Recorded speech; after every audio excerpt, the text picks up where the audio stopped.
So we're recording now. How can I be a gay if I can do math? Have you been lying to me this entire time? What is our friendship based on? It says very queer on your little name tag. Try to explain. Excuse me. I could have been a queer mathematician in one of my lives. Who knows? No, that's a catch-22. Nice. I was trying to think. I'm like, shit, what do I want to drink tonight? And I'm like, Baja Blast? I'm going to Baja Blast off with my Baja Blast and my vodka. Nice. I like how it's always in that flask. You're like, vodka, flask. Because it says witch's brew. It's very cute. That's also, cute. I do not own another flask, so it'd be Okay. fun to paint one. If I can find That a would plain be. flask. When are we going to have our drunk painting party? Whenever I'm drunk and you're painting. You're not going to drunk paint with me? I'll drunk paint, but I have to be drunk first. Touche. So you have to get me when I'm drunk. Haha. Haha. Strong. Oof. But needs more also. You're That should be fine. good. I'm like, I have coffee.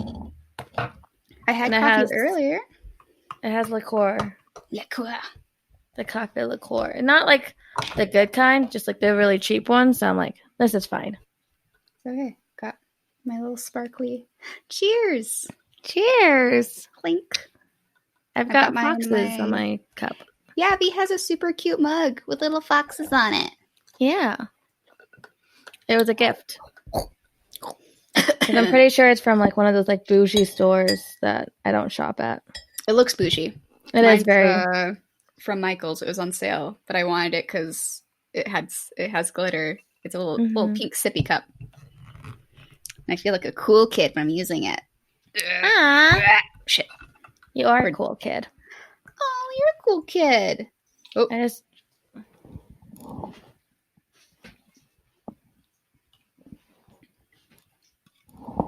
ugh. I'm cleaning up my bed.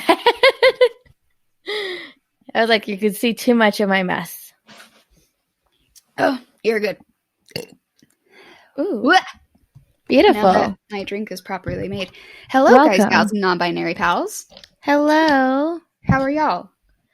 How are you What's- doing on this lovely Sunday evening where I guess we're... It's totally Sunday. It is not Sure. Monday. What's today? It's not Monday, June the 29th. Never, of course not. We only record and post things on Sundays. Hello. Hello. I was trying to figure out if I could make a little gay thing. I'm waiting for my brain to reconnect because somehow it came undone. I don't know when. I don't know where. I don't know how. Zuh. Who the fuck knows? I don't know either. Ooh, This is our that's why we have a show. podcast. Yeah, exactly. This is our podcast where we talk about a bunch of random shit, mostly paranormal or true crime or conspiracy, Cryptids, mysteries. anything and everything that can intrigue people and also creep people out. And they're like, why are you talking about this? And I'm like, why not? Because let me yell my fun facts at you. Yeah. What I need Like to do. today, the Golden State Killer, what's his fucking name? D'Angelo, dude. Oh, yeah. He had his trial today, and Oh, he pled guilty on all of the charges. So he, I believe, has what is it? Fucking like 11 life term, Whoa. 11 counts of lifetime in prison. Nice, or nice, something. nice, nice. I saw that a while ago, and I was like, hell yeah. Hell yeah, boy. Mm-hmm. I'll cheers to that. Also, the Golden State Killer was a cop. Gotta remember that. A cab. Hello, welcome to our podcast. Welcome to our podcast. We're We're not doing- political, except we're always being political. Ooh, look at this gator. It's in a pink sweater. Oh my gosh. Will you send me that picture? Yeah. Guys, I'll post the gator picture we're talking about because it's very good. It's a gator in a pink sweater. It looks so happy. I love gators. When will you take me to Florida? Gatorland? Yeah. God, soon. Gatorland. I want to go to Gatorland so badly. I lived in Florida for 13 years and I've never been to Gatorland. But every time, sorry, I keep moving my computer. But every time that I was like on the highway from like Tampa to Orlando or some stuff or like back and forth, I'd always see the Gatorland sign. I'm like, I want to go there. It But sounds like my aunt that she's lived in San Francisco her whole life and she's never been to Alcatraz. We're like, what, why? One day we'll go to Gatorland. We will, one day. One day. You guys want to go to Gatorland? Let's go to Gatorland together. Road trip. Yeah. Woo, woo, woo, woo, woo, woo, woo. Well, how was your week, Miss Gator? Potato? It was long. What did we do? What did I do? I worked. There was a fire. There's fires today? I just learned this, apparently. It was yesterday. Yesterday and the yesterday? night before. Yeah. Damn. They only got like 25% of the fire maintained where I have some family living. So I'm Holy like, shit. that's cool. Yeah. It was like caused by lightning. And the wind just spread the fire towards the neighborhood. From what I heard like 5 hours ago, none of the houses were damaged, but that could have been changed very easily.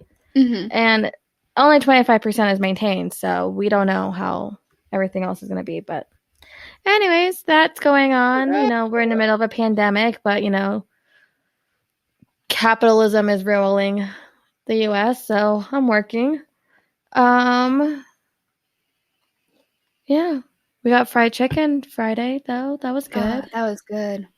I love chicken. Chicken's so good. How was your week? Week was pretty good. What'd I do? I was house sitting for a little bit. I've realized. So I've been nannying this summer. I think I mentioned that before. But so this child, I'm opening up her worldviews, letting her know all the good stuff. This often includes telling her about cool historical figures, and I always feel the need to add, oh, they were gay, because if they were, I have evidence to back it up. It has then turned into anytime a historical figure comes up at this point, she's like, oh, were they gay? I'm like, no. It's like today, she's like, was Blackbeard gay? I'm like, no. So that's been fun. A lot of pirates were gay, though. A lot of people would go into becoming pirates because they were gay. And they're like, hey, I can be with my significant other on a boat. Boom. Because fuck the government for being homophobic. I think Calico Jack was queer, if I remember right. Nice. I did last night. You know when you go into hyper-fixation mode and you're like, I'm going to forget Is that else. you with the hyper-fixation memes right now? Yes. They're so funny. So I've been seeing a lot of ADHD memes on Twitter, and they make me laugh because I feel them very on a deep level. I feel called out, so I'm just like, I gotta go. That's why you have to laugh with me, please. Please. I'm alone. So that happened last night. I was like, damn, I have the sneaking suspicion that Meriwether Lewis was gay for William Clark from Lewis and Clark. Looked into it. I think I'm right. Personally. I can't prove anything, but it kind of has that same homeboy never got married. Frodo and Sam feel from Lord of the Rings. You travel across the country with this one boy. But anyways, I don't know the history because I can't pay attention to stuff. Specifically asked for Clark to be on the adventure with him. And so they go. Also, Meriwether Lewis apparently was like very fashion forward. Was also like very stubborn. They got back. Clark ended up getting married and having kids. Lewis was bummed out about this. He wasn't ever able to date any girls. And he even went on this long hike to kind of clear his mind, ended up getting heat exhaustion, had a vision of Clark coming to save him. 4 days later, he commits suicide. Which feels sad. So I think... Oh, okay. That was depressing. I didn't expect that. Because it's like 35. Yeah. Slightly stereotypical, but... Which I know, like, he could be all these things and be straight. I know that, guys. I know it. But, like, having not a vision, but, like, a hallucination almost of that boy and then killing yourself afterwards. I'm like, what happened? And then, still in hyper-fixation mode, I went and asked my tarot cards, allegedly for entertainment purposes only. I believe that he was indeed gay, had feelings for Clark, never told him so, never came forward with it, and it just kind of like ate him up inside. That's what I believe. Anyway, fun history. Interesting. I could be completely wrong, but it's all circumstantial, but also... Yeah. Who knows? Maybe. Well, anyways, should we tell you a story? Another story? Yeah. Another story for the day? That was my queer content, because my story doesn't have any queer content. It's fine. I know. I'm sorry. So, I need you to guess my story for today. What kind of story is it? It is a ghost story, a haunted location. It is a pretty famous one. Is it in the U.S. or outside? It is in the U.S. It is in San Jose, California. Oh, recording.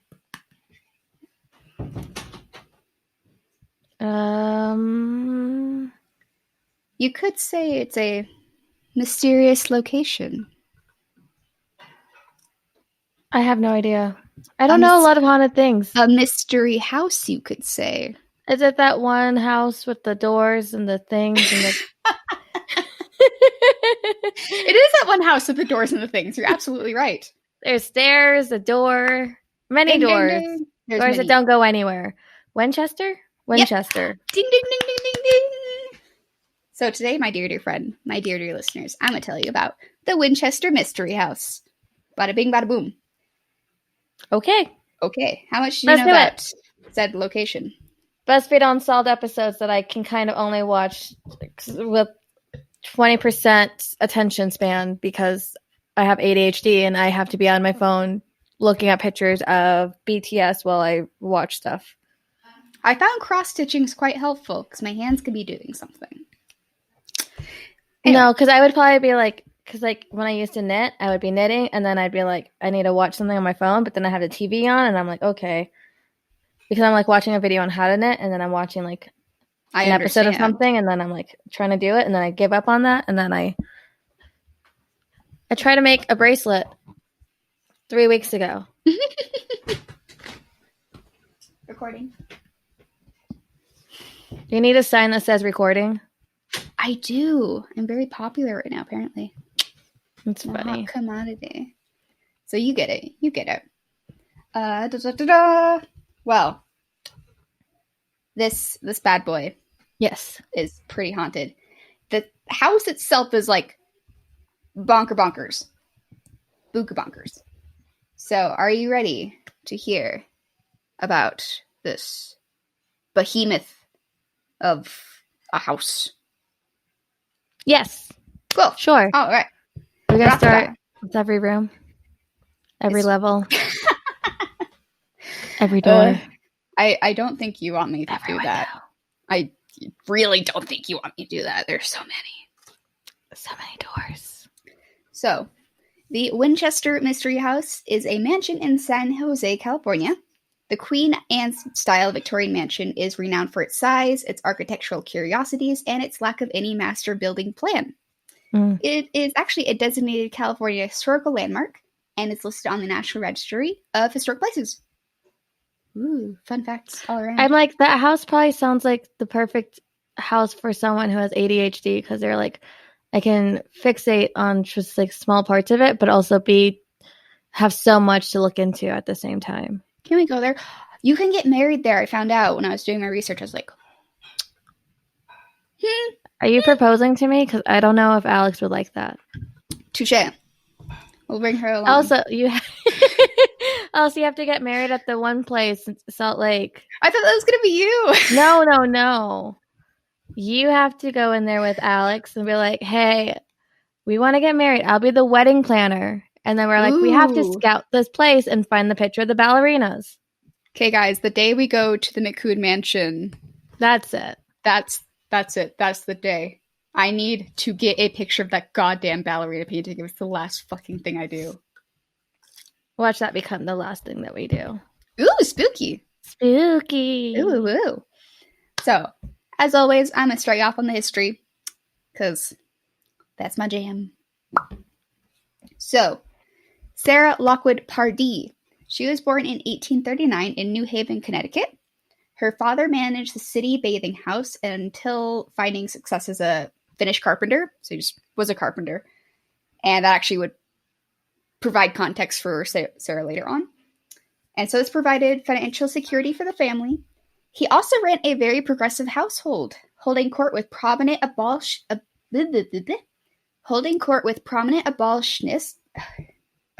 Abolitionists? Jesus Christ. Abolitionists? Abolitionists. Abolitionists? Abolitionists. What's English? How do you speak We English? don't know. I'm not here. Hello. So, those cool guys and free thinkers of the day. Influenced by this environment, Sarah developed into an excellent all-around student. She knew 4 languages, demonstrated a proficiency in musical composition, math, and sciences. Again, this is early 1800s. This is so fucking cool. She was even a petite 4 feet 10 inches and 95 pounds. So she's That's a little tiny. Thing. She's tiny. She's smaller than me. Oh my god, she is. She's the little. And so she developed a reputation as one of the area's great young beauties, nicknamed the Belle of New Haven. So this girl was fucking smart. Just straight off the bat, I need y'all to know this. Ooh, beautiful. Thank you, I try. So she was very forward-thinking, and I appreciate that about her.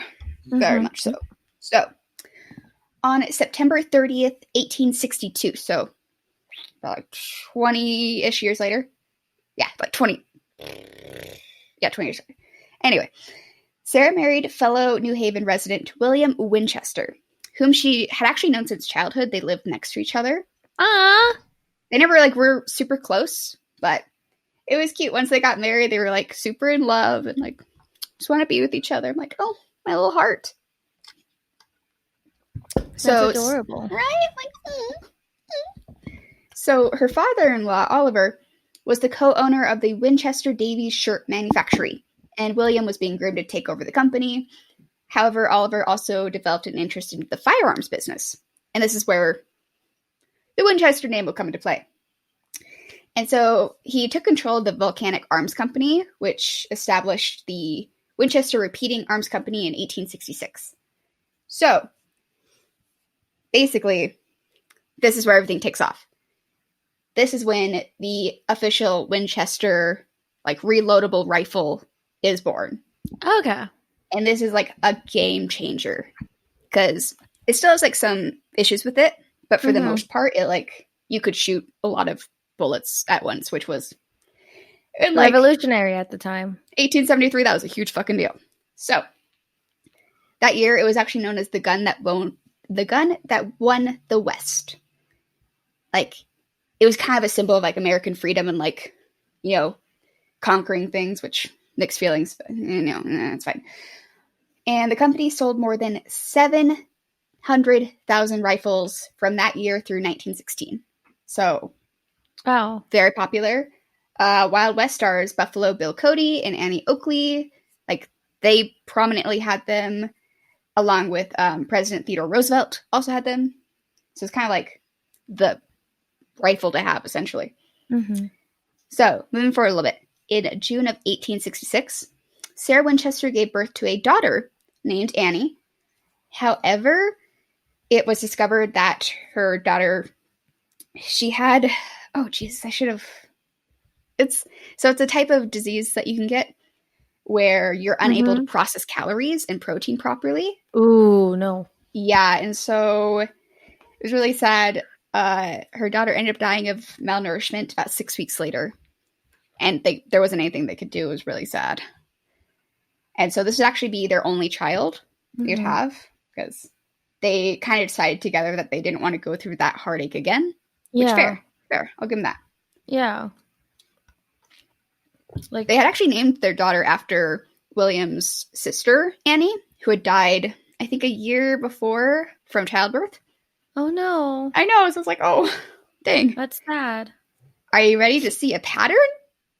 Yay. Of not great stuff? Buckle up, Buttercup. So. I'm ready. Are you? Are you sure? Yeah. Okay, cool.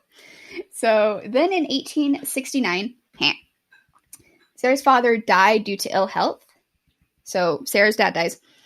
And then later in 1880, both Sarah's mother and William's father also died from health-related causes. A year later, William Winchester would die as well after he fought a long battle with tuberculosis. And a lot of people think it was like also the stress of after his father died, taking over the entire company and like having to figure that out, which would make sense. Yeah. So within like barely any time, Sarah lost her only child. She lost both of her parents. She lost her father-in-law, and then she lost her husband. So it's like one thing after the other. Yeah. It's a fucking lot. And so after her husband died, Sarah ended up actually inheriting a 50% stake in the company worth approximately $20 million in that time. Wow. Do you want to know how much it was worth today? Yeah. It is worth $530 million. Wow. And on top of that, she also received an income of $1,000 a day, which now equates to $26,000 a day. She had a lot of fucking money. I can't relate. Big mood. But it was also bittersweet because she had no one to share it with. She lost a lot to get that. She lost a lot. So, hello, phone. Go away. Sorry, someone's calling my phone. No, I cannot talk. I don't want to talk over phone. So, overcome with grief in the wake of her husband's death, this is where I think the story kind of takes off, and a lot of people know these kind of basic plot points, essentially. So, folklore states that Sarah actually sought out a spiritualist who could communicate with the dead, so medium.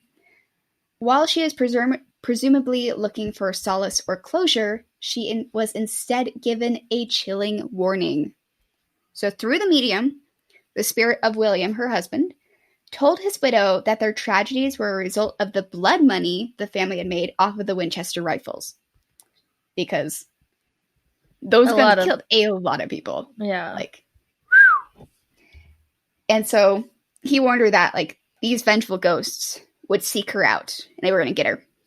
And so in order to protect herself, William told Sarah that, quote, she must build a home for herself and for the spirits who have fallen from this terrible weapon, end quote.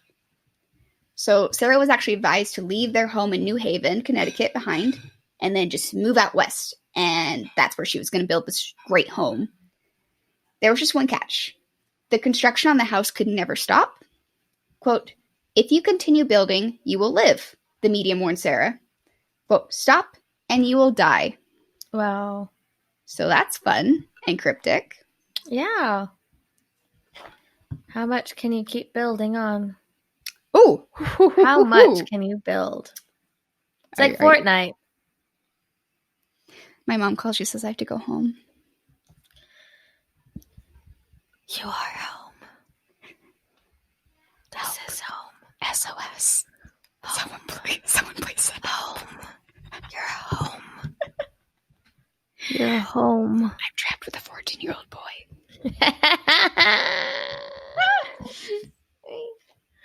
So this is the Fortnite of hauntings. Yes, you're correct.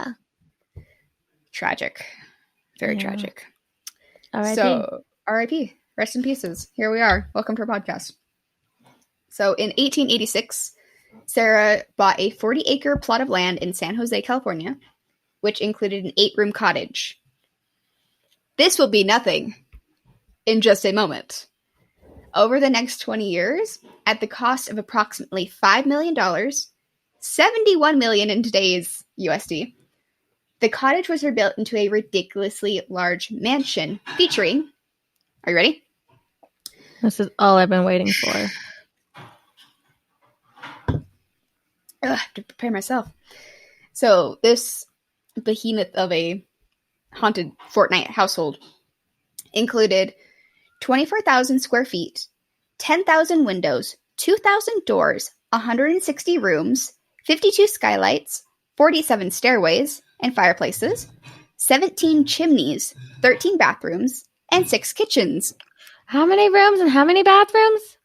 So you said 160? Sort of. So at the point... 13 bathrooms? She was not thinking right. Too many. Not It's enough bathrooms for enough bedrooms. At like its peak, the house was thought to have 600 rooms. But you'll kind of see in like a few minutes something happens where there are less rooms. Mm-hmm. So today there are 160, but at one point there were 600. Too many. And 13 bathrooms. Oh, just you wait about the number 13, my friend. She should have kept going. Do you need 14 bathrooms? I need at least 14 bathrooms if I have 600 rooms.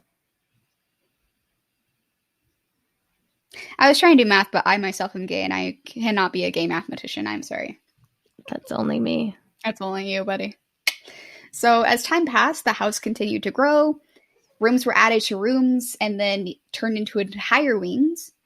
Doors were joined to windows, levels turned into towers, and the place eventually grew to the height of 7 stories. Wow. Like a fucking castle. You see this? Are there castles in Fortnite? I've never played Fortnite.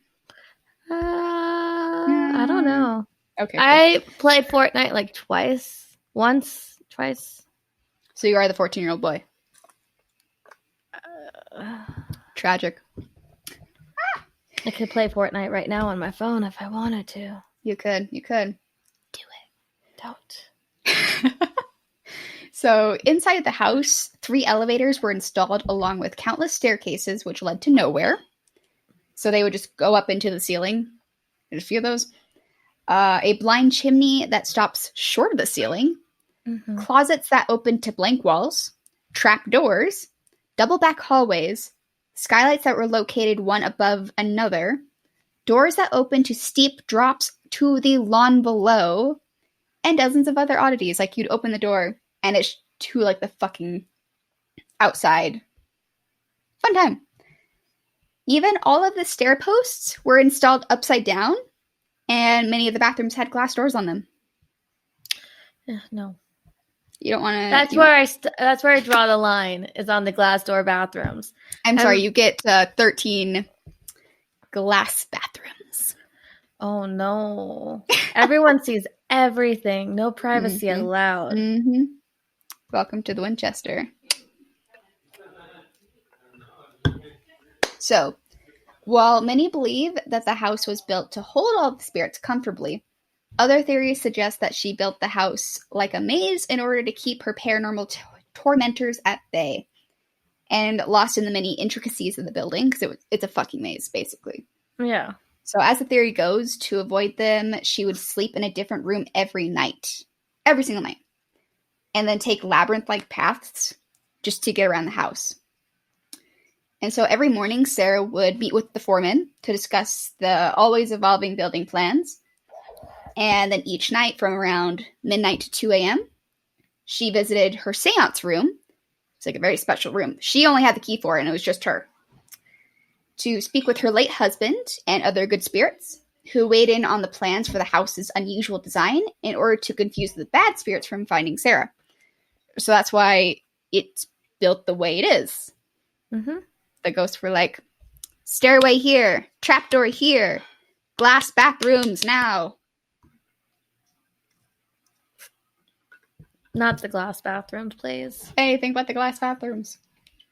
Ooh, are you ready for your favorite part? So, bathrooms. Among the secrets Sarah took to her grave was why she insisted that so many things relate to the number 13. Are you ready for this? Tell me. Nearly all of the windows contained 13 panels of glass. The walls had 13 panels. The greenhouse had 13 cupolas. Many of the wooden floors contained 13 sections. Some of the rooms had 13 windows. Every staircase but one had 13 steps.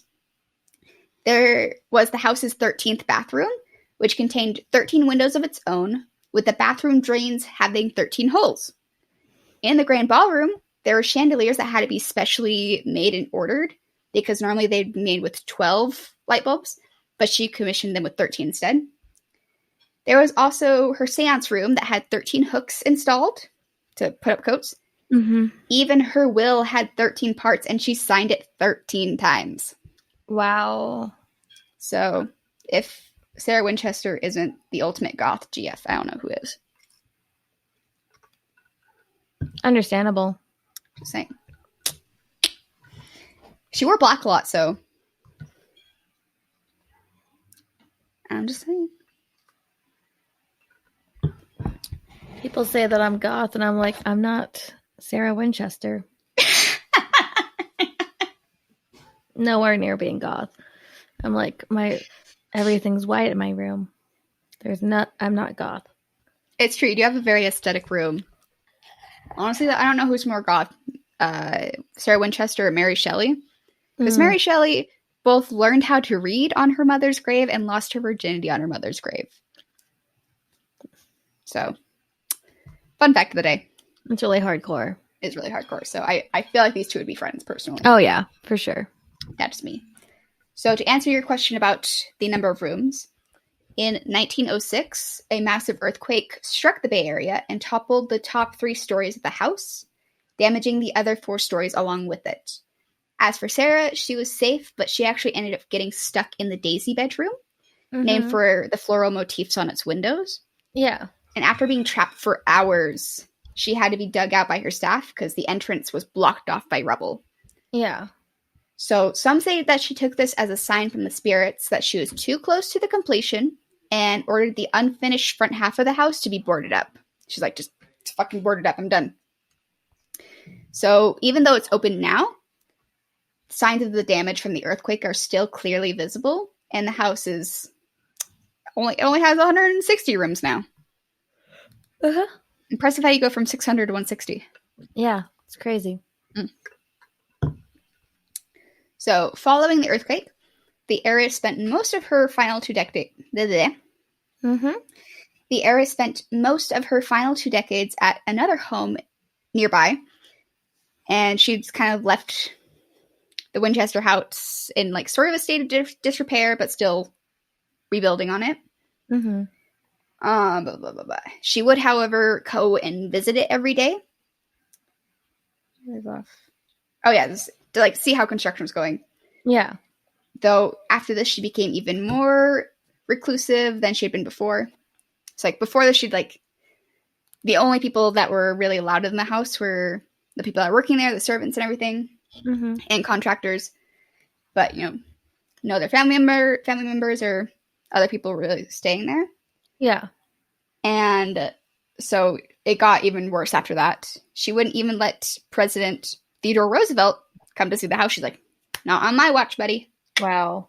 Not happening. She also built like a hedge maze as well to keep from people like looking in, because this is the 1800s. It's a very gossipy part of town, according to all the gossip. And they wanted to see like, who is this old lady building this house? Let's go see and mock her. Ha ha ha. Yeah. She's like, no, I don't want to do that. And this is also because she had grown pretty self-conscious over the years, because at this point she had actually lost all of her teeth, and her hands had actually grown misshapen due to her bad arthritis. Like, she had really bad arthritis, which it was pretty cool though. She got, I forget if it was on all the stairs, but basically she had like an easy rider on majority of the staircases. It's pretty cool. I was like, dang, all right. Yeah, especially for that time. She was on it. And she was also known for being an extra generous employer, which is pretty cool. So she actually paid her workers $3 a day instead of the going rate of about $150. So double the amount. She also provided on-site room and board, or she would actually like pay for a nearby house if her workers were married. Yeah. And she also threw an annual ice cream social on the grounds for local orphans. Aww. So Sarah Winchester was super cool in my opinion. So all these years, construction has been going on 24/7, 365 a day, 365 days a year for many, many, many years. So construction finally stopped on September 5th, 1922. This is when Sarah Winchester died from congestive heart failure at the age of 83. So she outrun those ghosts for a while. Yeah, that's incredible. What's crazy is if you go and visit the house, to this day you can still see nails that are half hammered in because they just like stop construction. Like they just done. stopped completely. Which like is extra spooky to me. And so after her death, all of her possessions, apart from the house, were bequeathed to her niece, which is her favorite niece. Actually, like, spent time with her, which is sweet.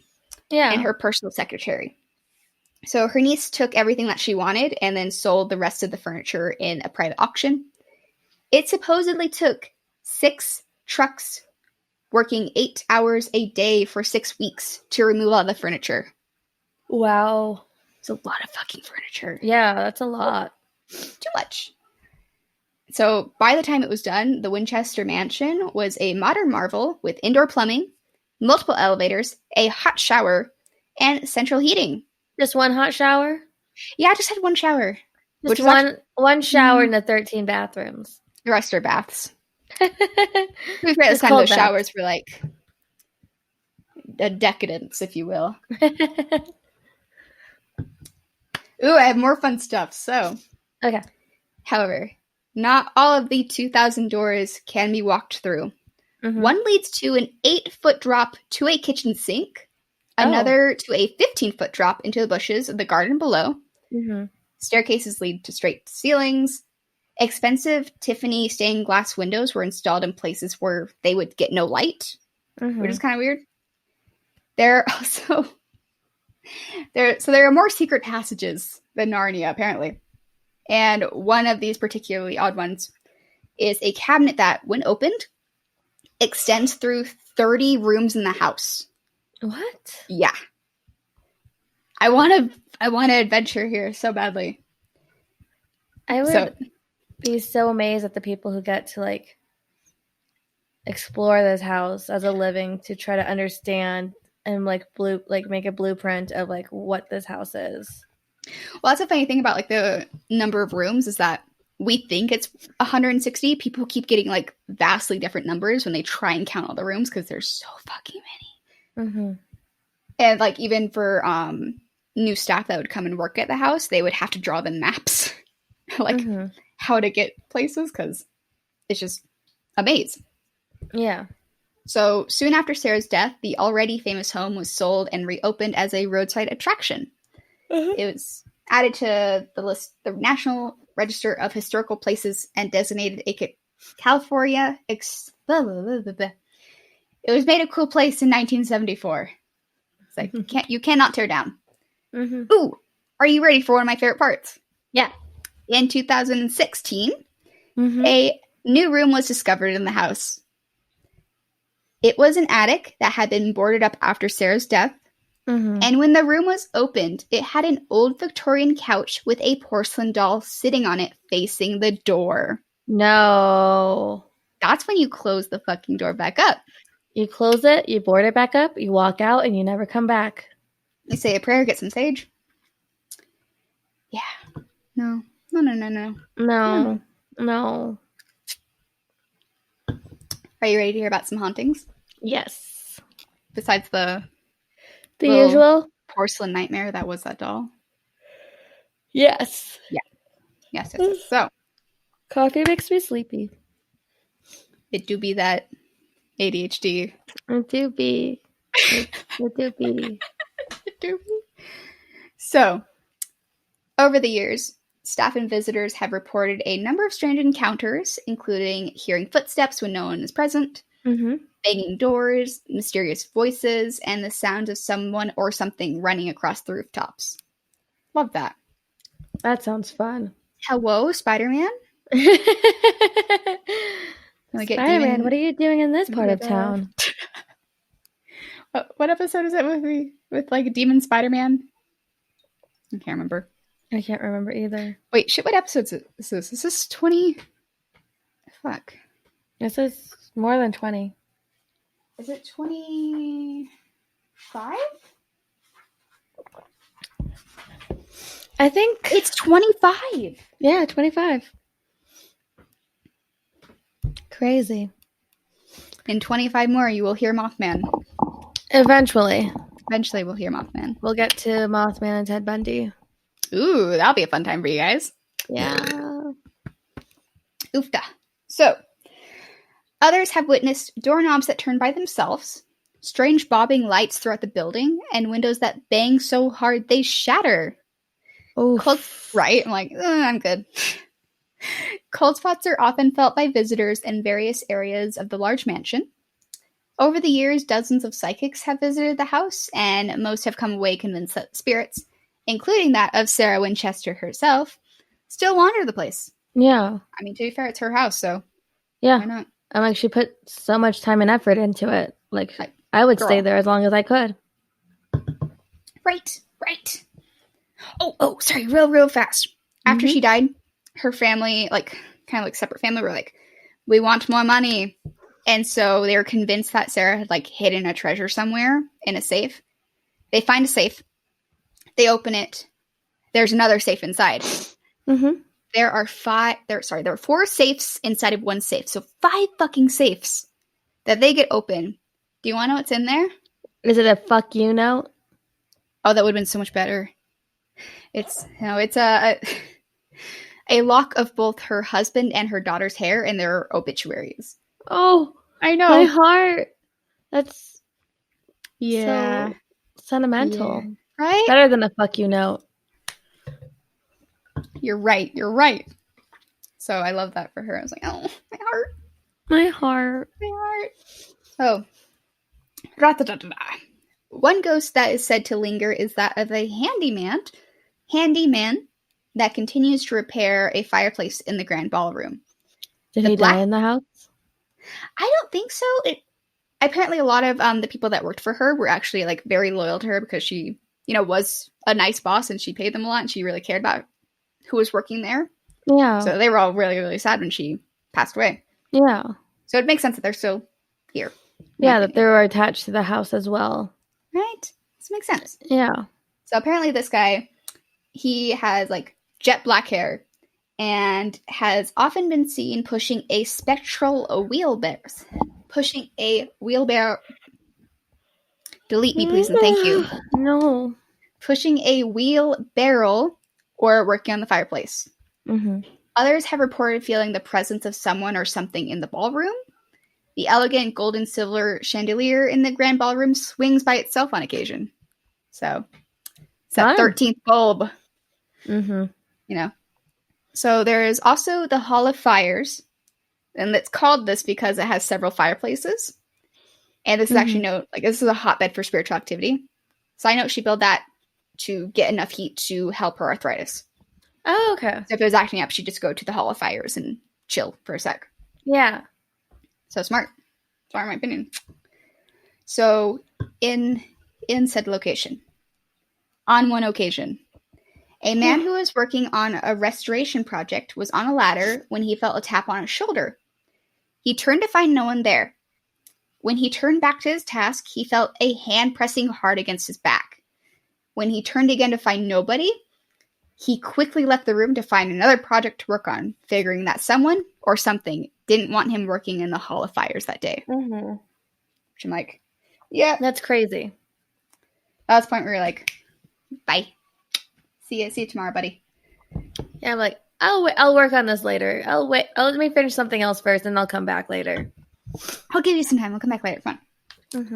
So there was also a tour guide who had led visitors to the Daisy bedroom on a tour, and that was where Sarah Winchester got trapped during the earthquake.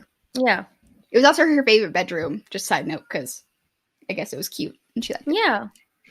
So the tour guide was about to begin her spiel when a very clear sigh came from the small hallway outside the bedroom door. Thinking that one of her guests had merely fallen behind, she turned to call the person into the room but saw no one. Then, as her eyes adjusted to the darkened hallway, she did see something. The form of a small, dark person slowly emerged, gliding around the corner.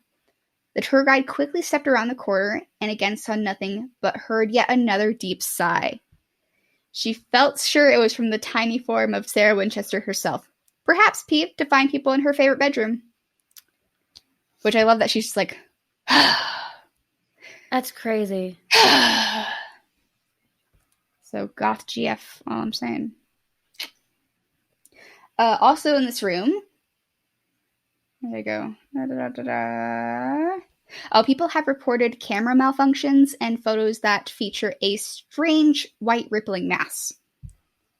So that's kind of like one of the hotbed areas, basically. Yeah.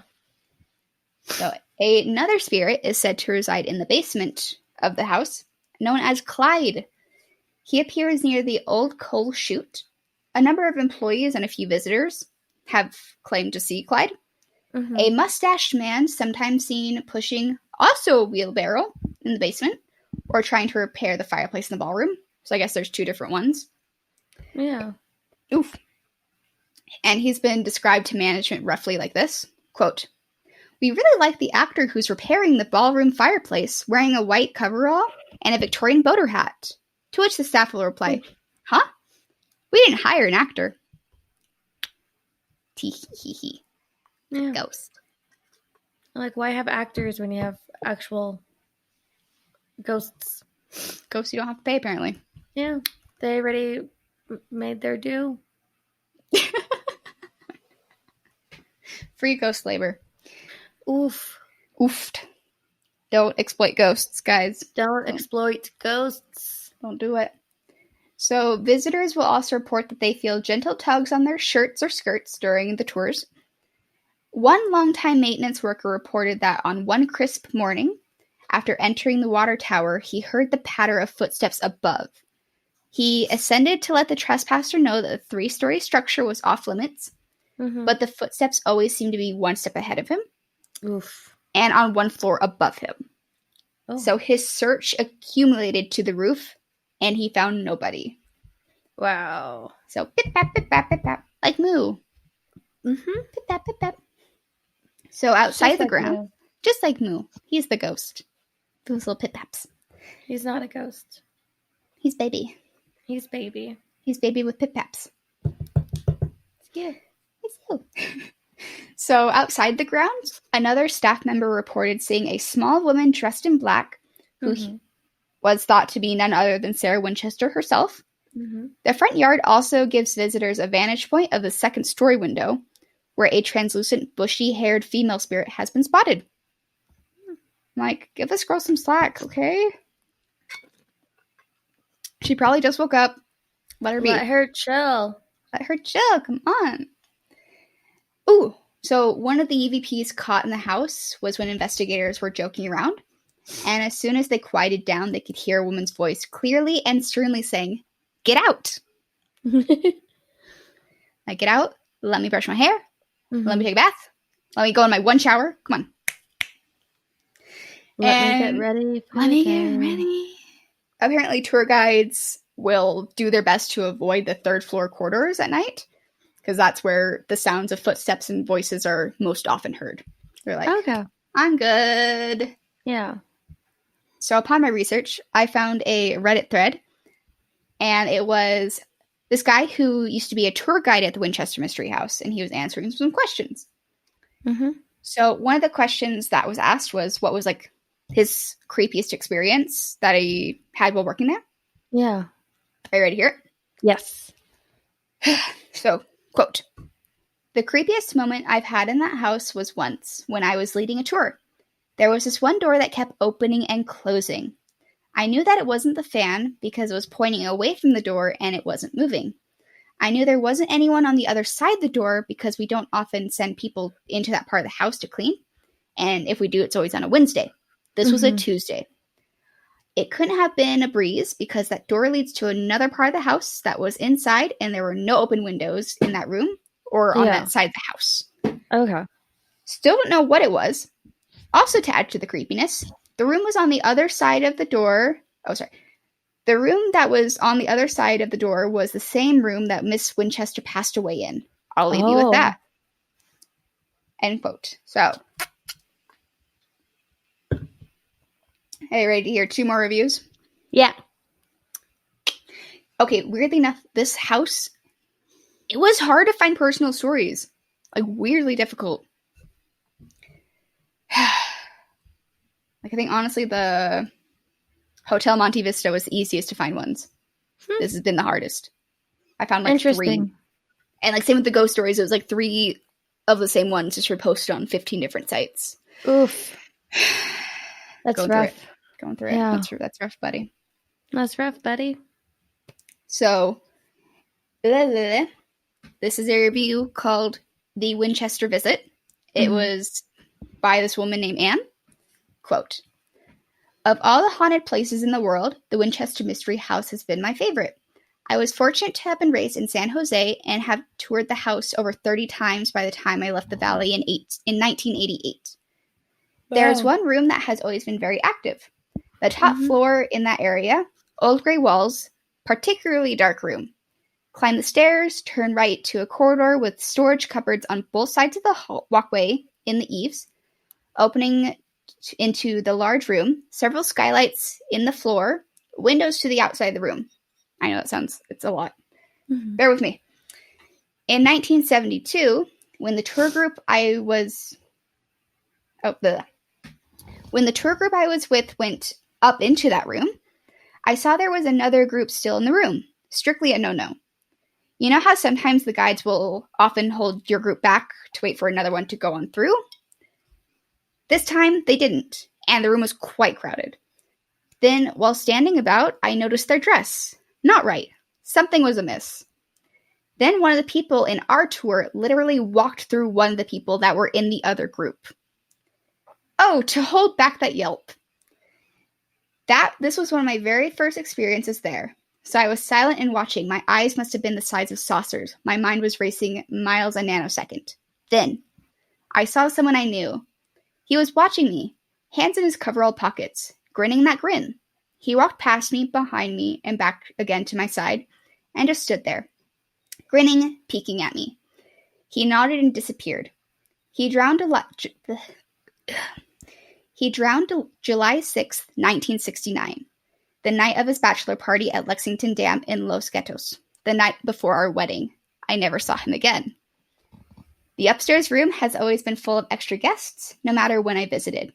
Sometimes they are active, but most often they are quiet and lurking. When changes started to happen on a large scale, painting, renovating, furniture moving, the activity became less and less frequent. The last time I toured in 2007, everything was extremely quiet, and we did not even see the room with the skylights at all. 2008 note. That room is still oddly missing from the 2008 tour, and the manager does not know what room I'm speaking of. That's crazy. So, think you could lose a room in a tour, and then you see your dead fiance. Yeah, who died on the night of your wedding, before your wedding. The night before your wedding. Weird side note: I looked at this girl's. She has another website, and then she told the full story of it. He had gone swimming and was caught by an underwater tree, and so a guy went to save him, and another guy went to save him, and he ended up freaking out. So they knocked him unconscious. He drowned, and the guy trying to save him saved the other guy. Years later, this gal is having dinner with her sister, and they have a friend over. Turns out it was the guy that saved the other guy and not her fiance. Oh. I don't know if that was followable, if that made sense at all. It's fine. Yeah, so the fiance was drowning. 2 people saw him try to save him. One knocked him out, and then they saved each other instead. Yeah, I guess that's a common reaction if people are freaking out to knock them out, apparently. So, she's fine. Well, I feel like that's counterproductive in a rescue for a drowning. But yeah. I guess it's 1969, so. Yeah. Not a lot of thinking. Not a lot of thinking. Not a lot of critical thinking right there. No, not zero critical thinking. Welcome to our podcast. Hello. Hi. Are you ready for our last review? Yes. So this one's called Winchester Mansion Tour by Bob. Quote, I took the behind-the-scenes tour which brought us to the basement of the Winchester Mansion last March 2006. I was with a group of 10 people or so. In the room where the coal bin was, I was in the back of the group standing and just listening to the tour guide. I had my backpack on and my hands on my hips. During the talk, I felt 2 ice-cold fingers tapping me on the arm and what felt like nudging on my backpack. Strong yet polite and assertive nudging on my backpack, almost to the point of moving me. It would be like someone was a little annoyed with me that I was in the way and wanted me to move. Mm-hmm. I looked back and saw nothing. I remember rubbing my arm where the tapping was to warm the area up, and then I stood back in the same position again. Well, it happened again to me. Not quite in the same place, but even stronger. Immediately, I thought this had to be something of a spirit or so I moved to another spot. Yeah. After the tour was done, I told the tour guide about my experience. She told me that there were other guides that experienced what looked like smokish apparitions or sightings of a gentleman wearing work clothes in that same area. End quote. Interesting. And that is my story on the Winchester Mystery House. Thank you. Thank you. You're welcome. You're welcome. That was so good. I got us under an hour. Nice. If I missed anything, guys, I am sorry. I'm sure there's a lot to it, too, that is hard to find, especially since there's so much history with that house. There's so much history, though. Oh, my God. Good. Lord. Bonkers bananas. Interesting as heck. I really want to go there one day.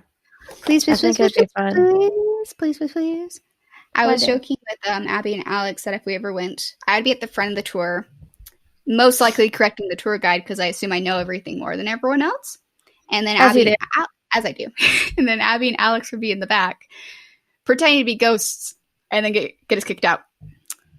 So, sounds about right. Plausible scenario. That's gonna happen. Do you mind if we take a quick break so I can go potty?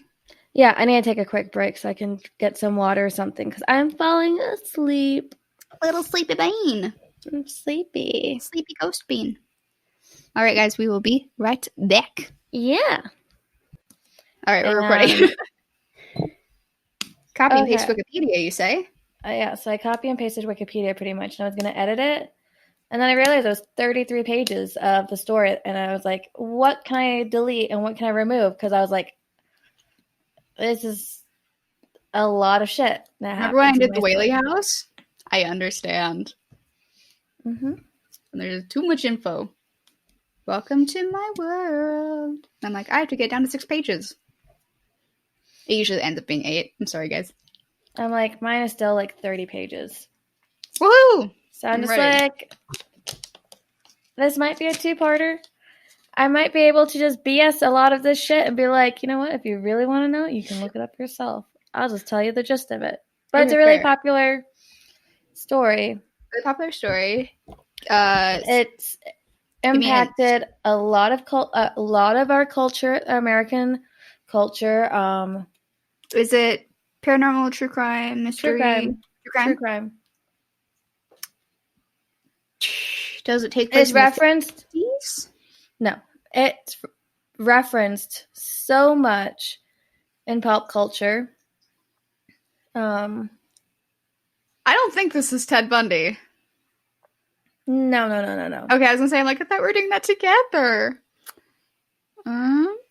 Ted Bundy isn't referenced as much as this is. Really? Yeah, this is. Give me one more hint. Pretty much, this was the catalyst of the whole government the whole like U.S. government being like, we need to do something to stop this from ever happening again. Yet over 20 years later, it still happens all the fucking time. Okay, so it's not the Chicago pill murders. No.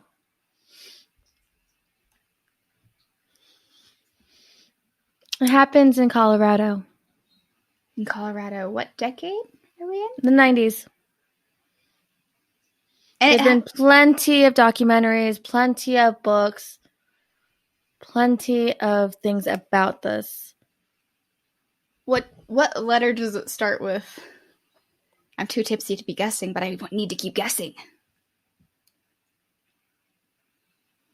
C? C? Do you want me to tell you what the story's about? One more hint. It happens at a school. Oh! Is this Columbine? Yeah. Oh, I feel dumb. Okay, I'm ready. I was like one fact about it. You only know one fact? What's that one fact you know? Does it have to do with South Park? South Park reference?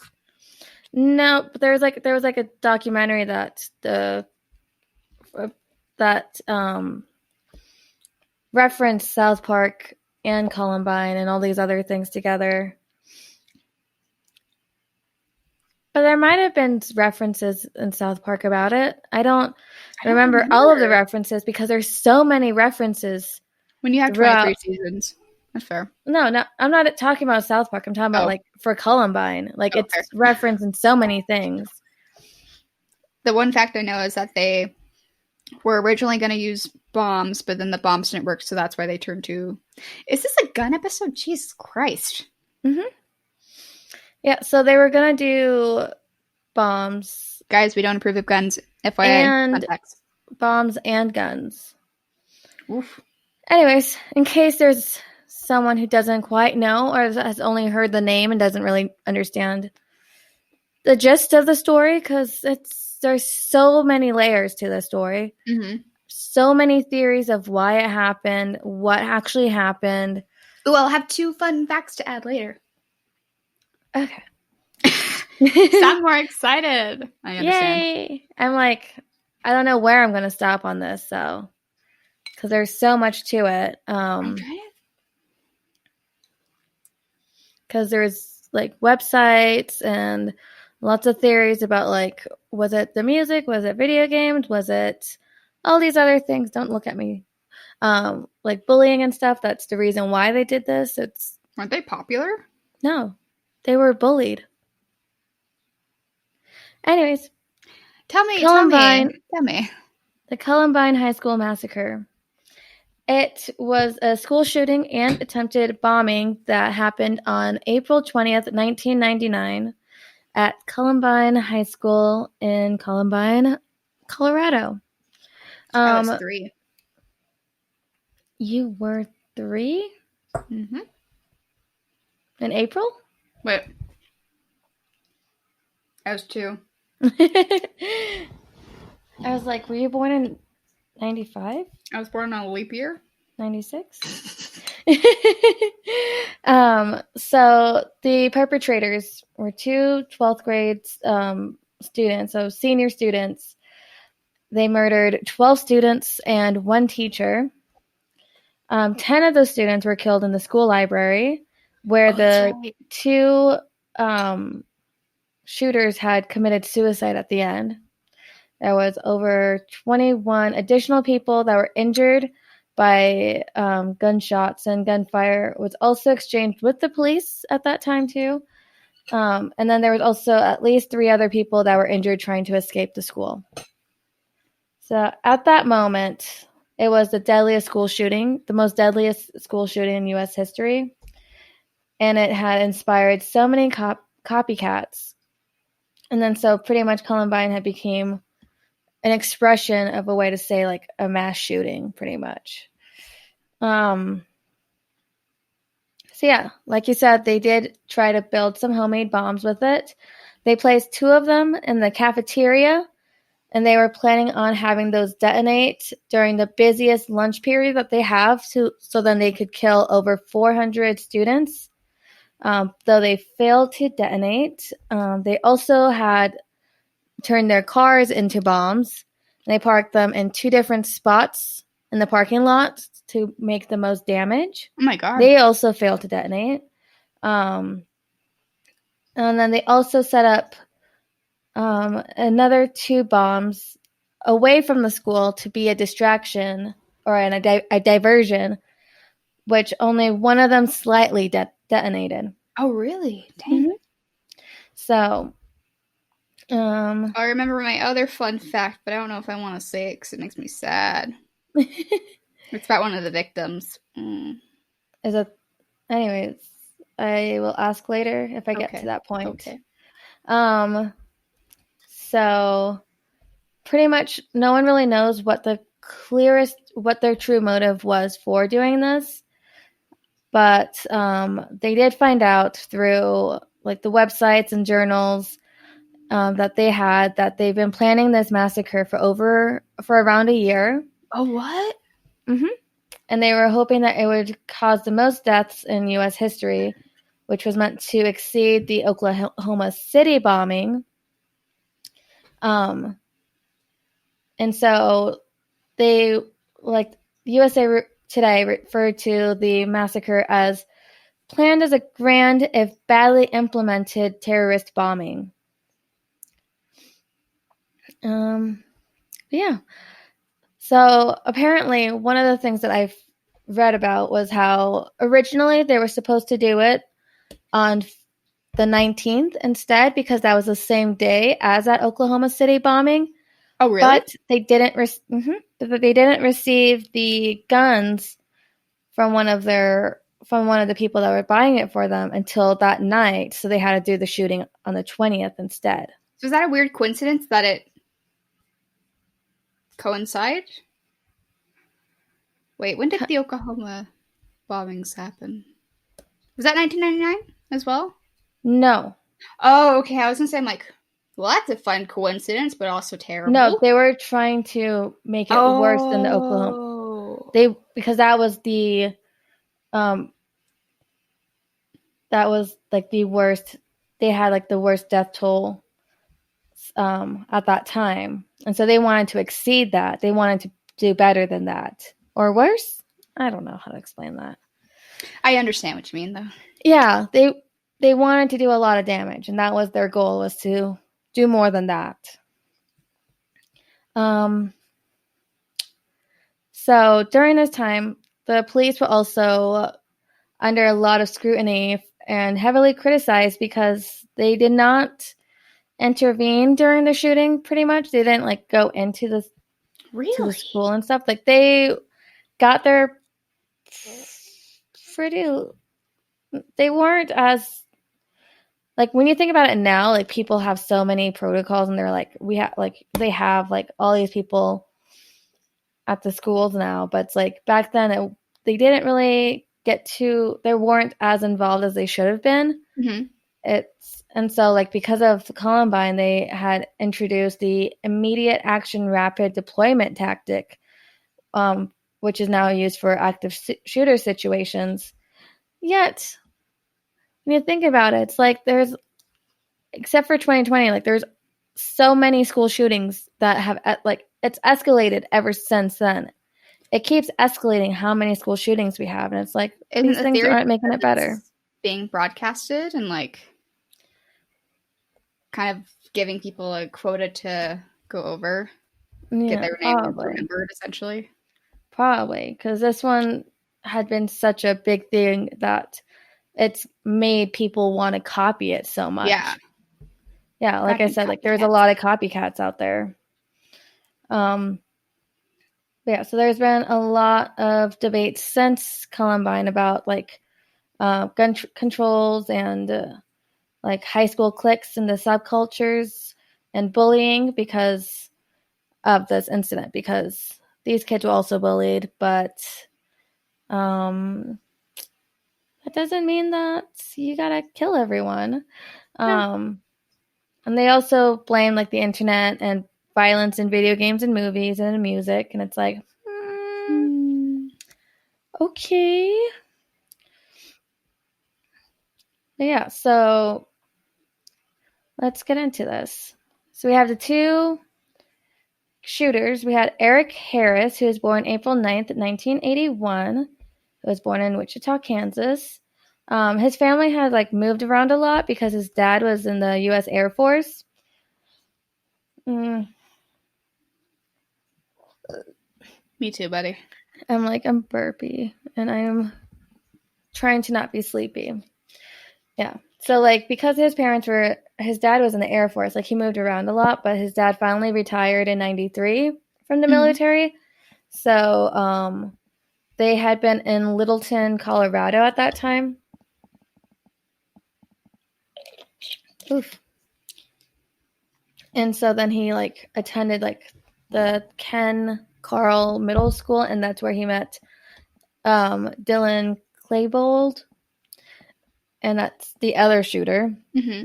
So in like 1996, his family purchased a house that was south of Columbine High School, and so that's when he started going. And that's how he started going to that school. But Dylan Klebold, he was born on September 11th, 1981, in Lakewood, Colorado. His parents were pacifists and also attended a Lutheran church with their children. So, like, he and his brother, like, attended confirmation classes in accordance with the Lutherans, like, tradition and stuff. So it was kind of interesting how, like, his family's, like, all very pacifist, and he's like, okay. Yeah. And, like, he also, like, is like, retained some of, like, the culture and... Oh, give me 1 second. Give me 1 second. You got a boof. All right. Oh, you're all good. No worries. My aunt and cousin were leaving. Aha. So I had to lock the door. Okay. Where was I? Dylan Klebold. Yeah. Klebold? Yeah, so he also was like... he also followed a lot of, like, his Jewish heritage kind of stuff. Like, really? some of the rituals that they did. So, like, I would imagine that he should have been, like, a pretty chill pacifist guy, but... Yeah. It's kind of sad that he grew up in, like, that kind of household. Well, hopefully it was a good household. You never know, really. Like, you only get what people will let you know. So it's like, okay. But, like, yeah, he was pretty much lived in Colorado all his life. And when he had actually went to Ken Carl Middle School, where he met the other kid, I can't remember his name, Harris. Eric Harris. Right. This is my story, and I don't remember their names, so I don't give a shit about these boys. It's okay. So we have a podcast together. Exactly. Together we make one functioning-ish adult. Who both have ADHD. Yeah, so he found transitioning to that middle school difficult, which is probably why they probably got along really well. Like, his misfit who's moving around all the time, and this shy Jewish Lutheran pacifist boy. Anyways, let's talk about the website that Eric Harris created in 1996. Oh, what? I know his website. Yeah. Well, he made a private website on AOL. I don't know if you remember what that is. I think AOL was, like, just before my time. So I get AOL references, but I did not use it myself. You never used America Online? You never got those little discs in the mail of the free trials? Sad. Did you ever have dial-up?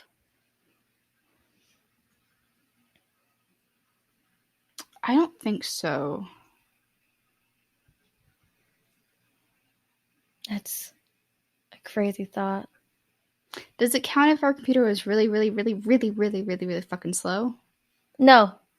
Okay. Everyone's computer was really slow. But you didn't have dial-up, so I'm like, this is... But I still had computer time. I got 20 minutes a day. And then it bumped up to 30 minutes. And then it was an hour. And now here I am as a 22-year-old, and I can be on the internet as long as I want. I'm like, you never got bumped off the computer because your brother wants to use it, and so he would just get on the phone and turn off the internet by just picking it up. Jesus. The good old days. I would also do that to him. We were just just picking up the phone, interrupting the internet. Yeah, fair. Yeah. So initially the website that Eric made was to host the levels that he created for the video game Doom and Doom 2 and Quake. Okay. But then he started to blog on it, which would include like thoughts that he had about his friends and school and family. It also had details about him sneaking out and vandalizing and doing all these things and hanging out with his friend Dylan. Mm-hmm. He worked at a fireworks stand, so he received a lot of fireworks, and so like he would just be like lighting a bunch of things on fire all the time. And the mascot at Columbine High School was the Rebels, and they called their sneaking out stuff their rebel missions. What a dork. Huh. Yeah. Okay. So Eric and Dylan, so Harris and Klebold, they adopted the nicknames Reb and Vodka, respectively. I'm like, what kind of... There is a backstory there, and I know we'll never know it, but I have to wonder. Right? I'm like, Reb and Vodka. Huh. There's a joke there, but I don't know if my brain can make it. Me neither. Beginning in early 1997, those blog postings started to show the first signs of Harris's anger against society. Mm-hmm. By the end of the year, the site contained instructions on how to make explosives. He had wrote that the first true pipe bomb created entirely from scratch by the rebels, Reb and Vodka. Now our only problem is to find the place that will be ground zero. Sorry, Sarah, what do you think REP stands for? Rebel. Oh. Those are lame nicknames. Yeah. At least mine's Red Velvet. Yours, what do you think, Sonic? Stop it. Guys, V is now in my phone as Will Sonic. You stop it? Just so everyone knows, when I get a text from her, it says Sonic. You don't get text from me. Sorry, I get TikTok sent to me. Continue. I love all of them. Anyways, so Harris, his website attracted only a couple of visitors, and no one really cared until like March 1998 when Harris had ended a blog post containing murderous fantasies with, "All I want to do is kill and injure as many of you as I can, especially a few people, like Brooke Browns, who was a classmate of his." Red flags everywhere. Right? And apparently, Brown claimed that Klebold gave him the web address, like kind of to warn him about Harris's threat, but others said that it was discovered by Brooke's brother instead. Huh. Yeah. And so we're like, I don't know. But he found it. His parents saw the website, and they contacted Jefferson County's sheriff office about it. So like there was an investigator who accessed the website, discovered the numerous violent threats directed against the students and teachers at CHS. And so he wrote a draft affidavit. Yeah. Requesting a search warrant for the Harris household. I mentioned the discovery of an exploded pipe bomb in February 1998 and a suspicion that Harris could have been involved in an unsolved case, but it was never submitted to a judge, so it went ignored. So, like, they never did anything about it. Interesting. Sounds familiar about cops.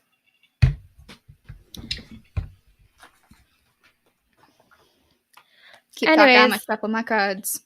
January 30th, 1998, Harris and Klebold were arrested for breaking into a van that was parked near Littleton and stealing tools and computer equipment. So they would have a joint court hearing where they pled guilty to the felony theft, and they were sentenced to a juvenile diversion program.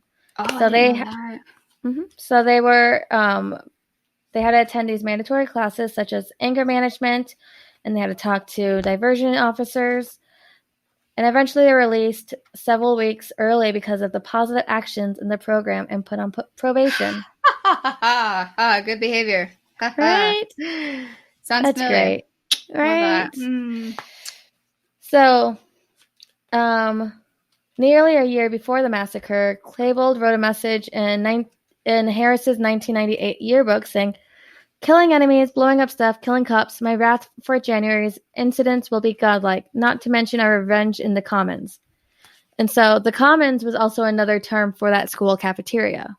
Oh, like the commons are okay. So it's like, okay, sure, good behavior is enough to get them probation, and so no one cares anymore what they're doing. It's almost like they're both white and got away with stuff. Who would have guessed? Oh my gosh. It's just boys being boys. They're just blowing up shit, you know? Let them I'm let them so be. mad. Let's see. Got Queen of Wands. Queen of Wands. I'm gonna look that up. Do it. So, Harris and Klebold, they both had journals which was only released to the public in 2006. Oh, really? They documented it would eventually document their arsenal and plan of attack, pretty much. So shortly after the court hearing for the van break-in, Harris reverted his website back to just posting those user-created levels for Doom. And then he began to write his thoughts down in a journal instead. And it showed a long period of methodical preparation for the massacre. Like a personal journal? Like handwritten? Yeah. Okay. Yeah. Because he couldn't do it on the website anymore. He even wrote on his computer about possibly escaping to a foreign country after the attack. Or hijacking an aircraft at Denver International Airport and crashing it into New York City. I'm like, this boy's like 17 or 18. Like, okay.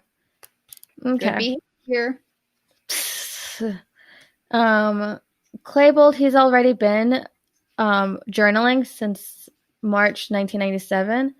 And as early as November 97, he had mentioned going on a killing spree. So these aren't just like, this isn't just like a random thing that's happening that no one saw. There's obvious red flags everywhere, I think, personally. Maybe. Big mood. Also, the two boys also used their schoolwork to foreshadow the massacre. What? Yep. They both displayed themes of violence in their creative writing projects. Harris wrote a paper on school shootings and a poem from the perspective of a bullet. Klebold wrote a short story about a man killing students, which worried his teacher so much that she alerted his parents. Side note, when you were saying that, I got Page of Wands, which essentially means a lot of creative visions.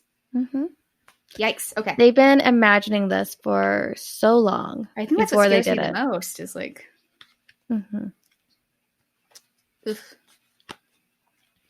They both actively researched war and murder. For one project, Harris wrote a paper on the Nazis, and Klebold wrote a paper on Charles Manson. Oh yeah. So I just reminds me of like one guy that's always like, "Oh yeah, I'm really into history," and only talks about Hitler. You know what I'm talking about? Yeah, that's the worst kind. The worst kind. That's literally the worst kind of history nerd that you can find. It's bad. Sorry, continue. In a psychology class, Harris wrote he dreamed of going on a shooting spree with Klebold. And in Harris's journal, he described several experimental bomb detonations. So they also both enrolled in a video production class and kept 5 videotapes that were recorded with school video equipment. Only 2 of those, which was called Hitman for Hire and Rampart Range, and part of a third have been released. Oh, wow. The remaining 3 tapes detail their plans and reasons for the massacre, including the ways they hid their weapon and deceived their parents. Most of these were shot in the Harris family basement and were known as the basement tapes. 30 minutes before the attack, they made a final video saying goodbye and apologizing to their friends and family.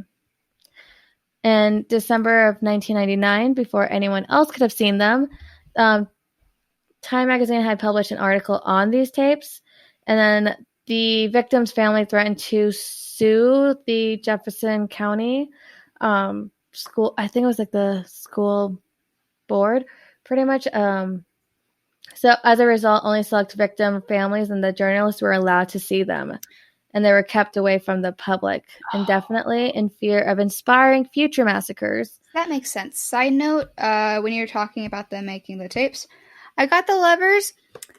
I think that means partners in crime, but also worries me. I don't know. Definitely. Interesting. Okay. Apparently, allegedly, these tapes have been destroyed. There's only transcripts of some of the dialogue and a short clip recorded by a victim's father. Oh, wow. They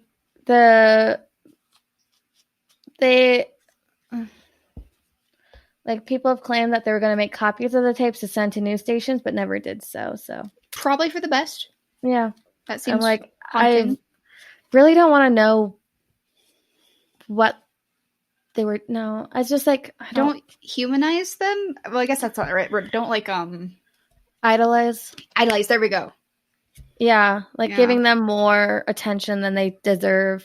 Like, they're just babies. Ooh, ooh. They didn't mean it. Ooh, ooh. Don't do that. No, because that's fucked up. They definitely knew what they were doing. They planned this for so long. Like, I didn't know how long it was in the works. And there were so many flags, so many times they could have had some mental health professionals come in and been like, hey, what's up? What's going on? Are y'all okay? Who would have thought that, like, having, like, a mental health professional in a school could help, maybe, noticing red flags, talking to people, trying to de-escalate situations. Who would have thought? We're anti-gun and ACAB. Fun facts of the day. So, when an economic class had Harris make an ad for a business, he and Klebold made a video that was called Hitman for Hire, like I mentioned. They made it on December 8th, 1998, and it was released in February 2004. It depicts them as part of the Trench Coat Mafia, which was a clique in the school who wore black trench coats. I'm sorry, how many members were a part of this Trench Coat Mafia? I don't know. I don't want to know. But so they weren't actually technically part of that clique. Okay, that's what I'm wondering. Like, these guys were separate from... Yeah, no. People thought that they were a part of it, but they were actually not. They were just friends with some of the members, but... Do we know if the Trench Coat Mafia was shitty or if they were cool guys? Sorry, my brain's going 1,000 miles per hour.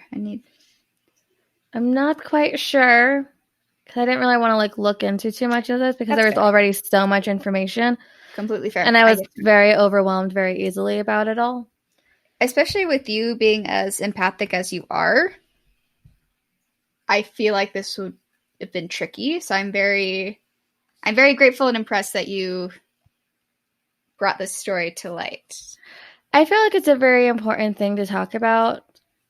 Like, I feel like it's like the survivors of this incident are still alive. And so I know that if any of them were to ever listen to this, like, it might be hard for them. Oh, 100%. But I also feel like this is something that also needs to be brought to light to people who have never heard of this, or they like only know some of the references, or they don't know where those references came from. Mm-hmm.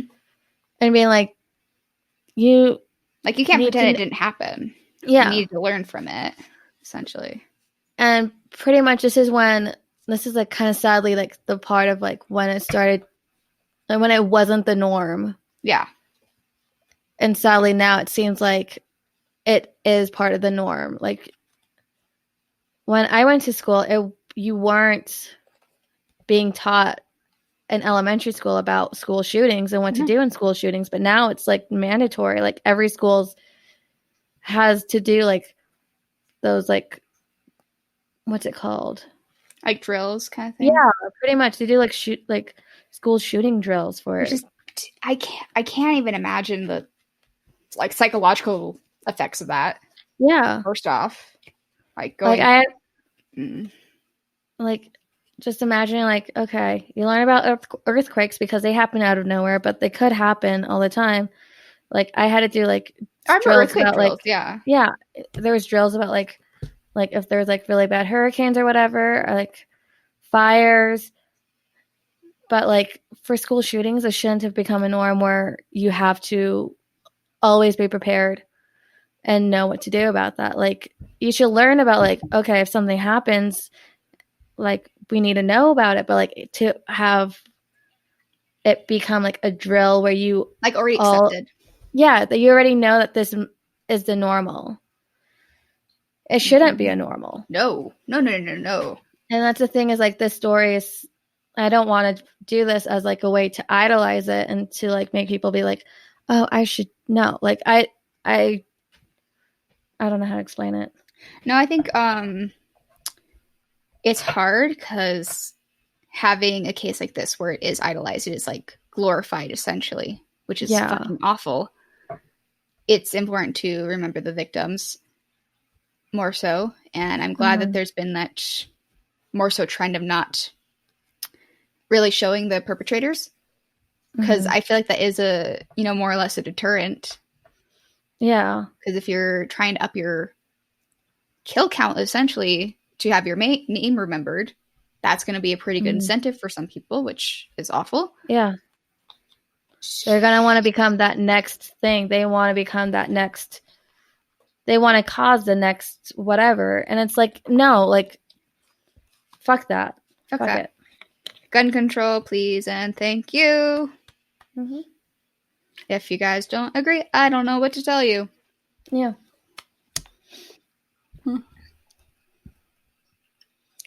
Yeah, because, like, in that ad, like, they were pretending to be part of this clique, the Trenchcoat Mafia.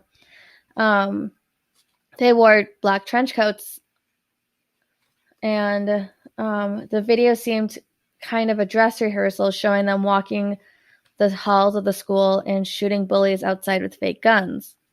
That was the ad for it. And on the day of, they did wear black trench coats. That's right. Mm-hmm. Okay. Which is terrible. And that's like, the thing is like, this didn't just happen out of nowhere. People, they meticulously like knew what they were doing. They rehearsed their own shooting, which is terrible. As I said, I got 2 of swords. Spooky. Okay. Very spooky. Okay. On October 21st, 2003, there was a video that was released showing the pair doing target practice on March 6, 1999, in a nearby foothills known as the Rampart Range, with the weapons they would use in that massacre. Oh my God. In the early mornings before the massacre, Harris left a micro cassette labeled Nixon on the kitchen table. On it, Harris said, "It is less than 9 hours now," placing the recording at sometime around 2:30 a.m. He went on to say, "People will die because of me, and it will be a day that will be remembered forever." Like, this is the thing, is that he wanted like that. He wanted that infamy. And it's sad that, like, even me doing this story is making him get that infamy. But it's like, there's so many red flags of so many things that could have we could have prevented this if we. And the thing is, we can still prevent so many more. Yet, I don't know. Guns aren't toys. Right. You shouldn't sell them to 12-year-olds at Walmart. They should have loopholes at gun shows that allow you to get them without a license. That's pretty much how they've acquired their guns, because they got one from from a friend who purchased a rifle and 2 shotguns at a gun show. She claimed that she had no prior knowledge of their plans and of the shooting, so she wasn't charged with anything for giving them like the weapon.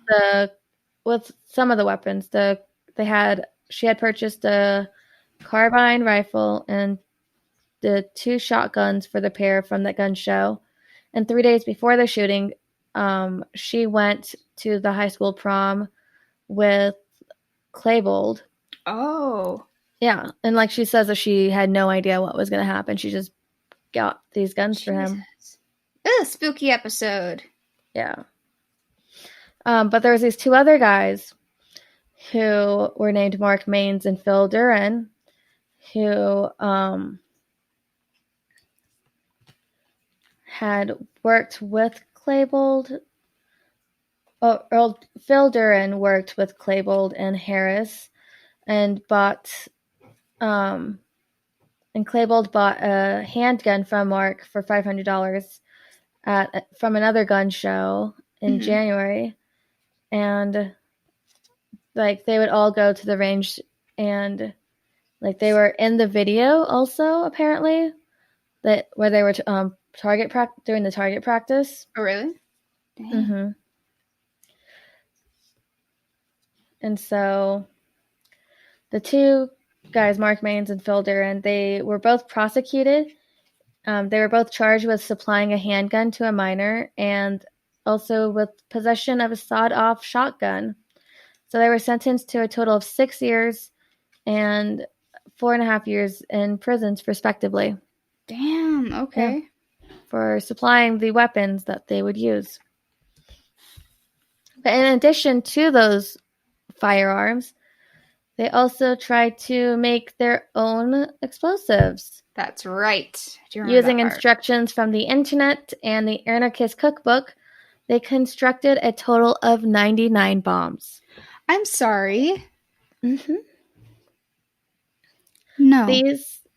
These included pipe bombs, carbon dioxide cartridges filled with gunpowder, Molotov cocktails, propane tanks converted to bombs, car bombs, and diversionary bombs. Shit. Yeah.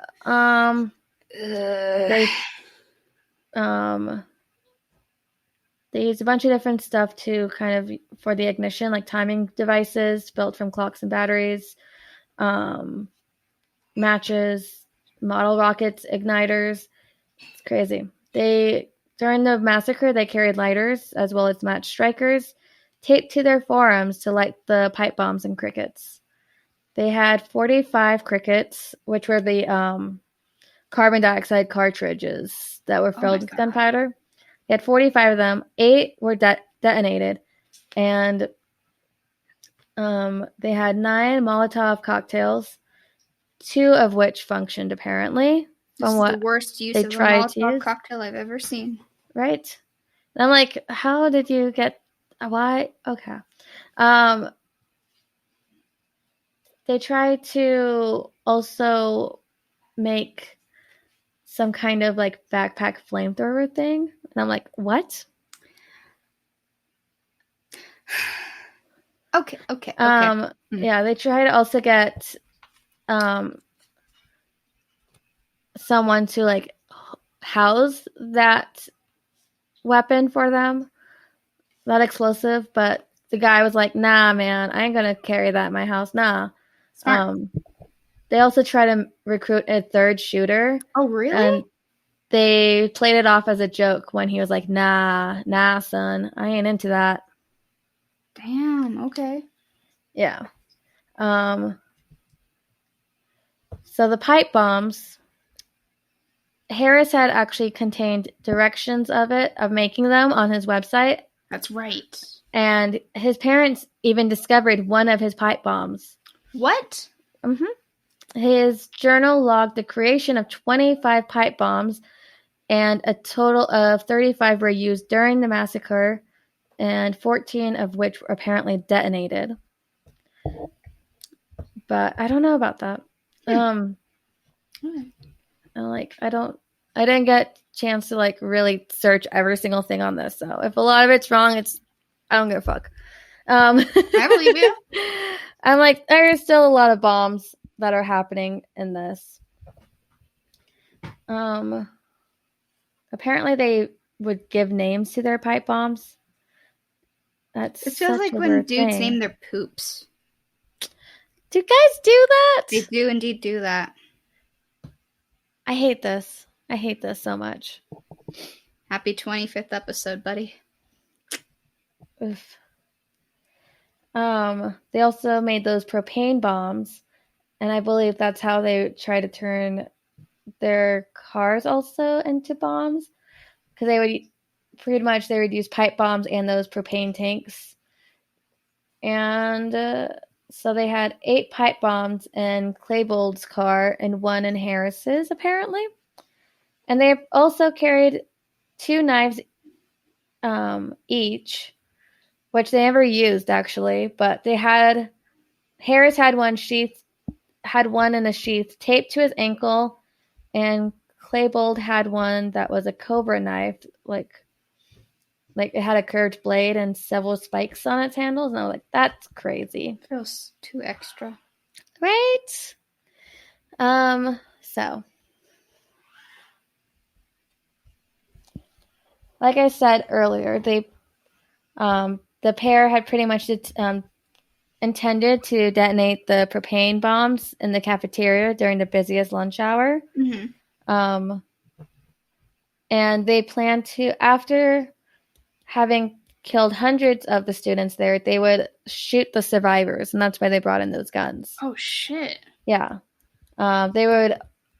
Investigators had believed that they also were wanting to like stab and toss bombs towards them as well after the initial bombing was supposed to happen.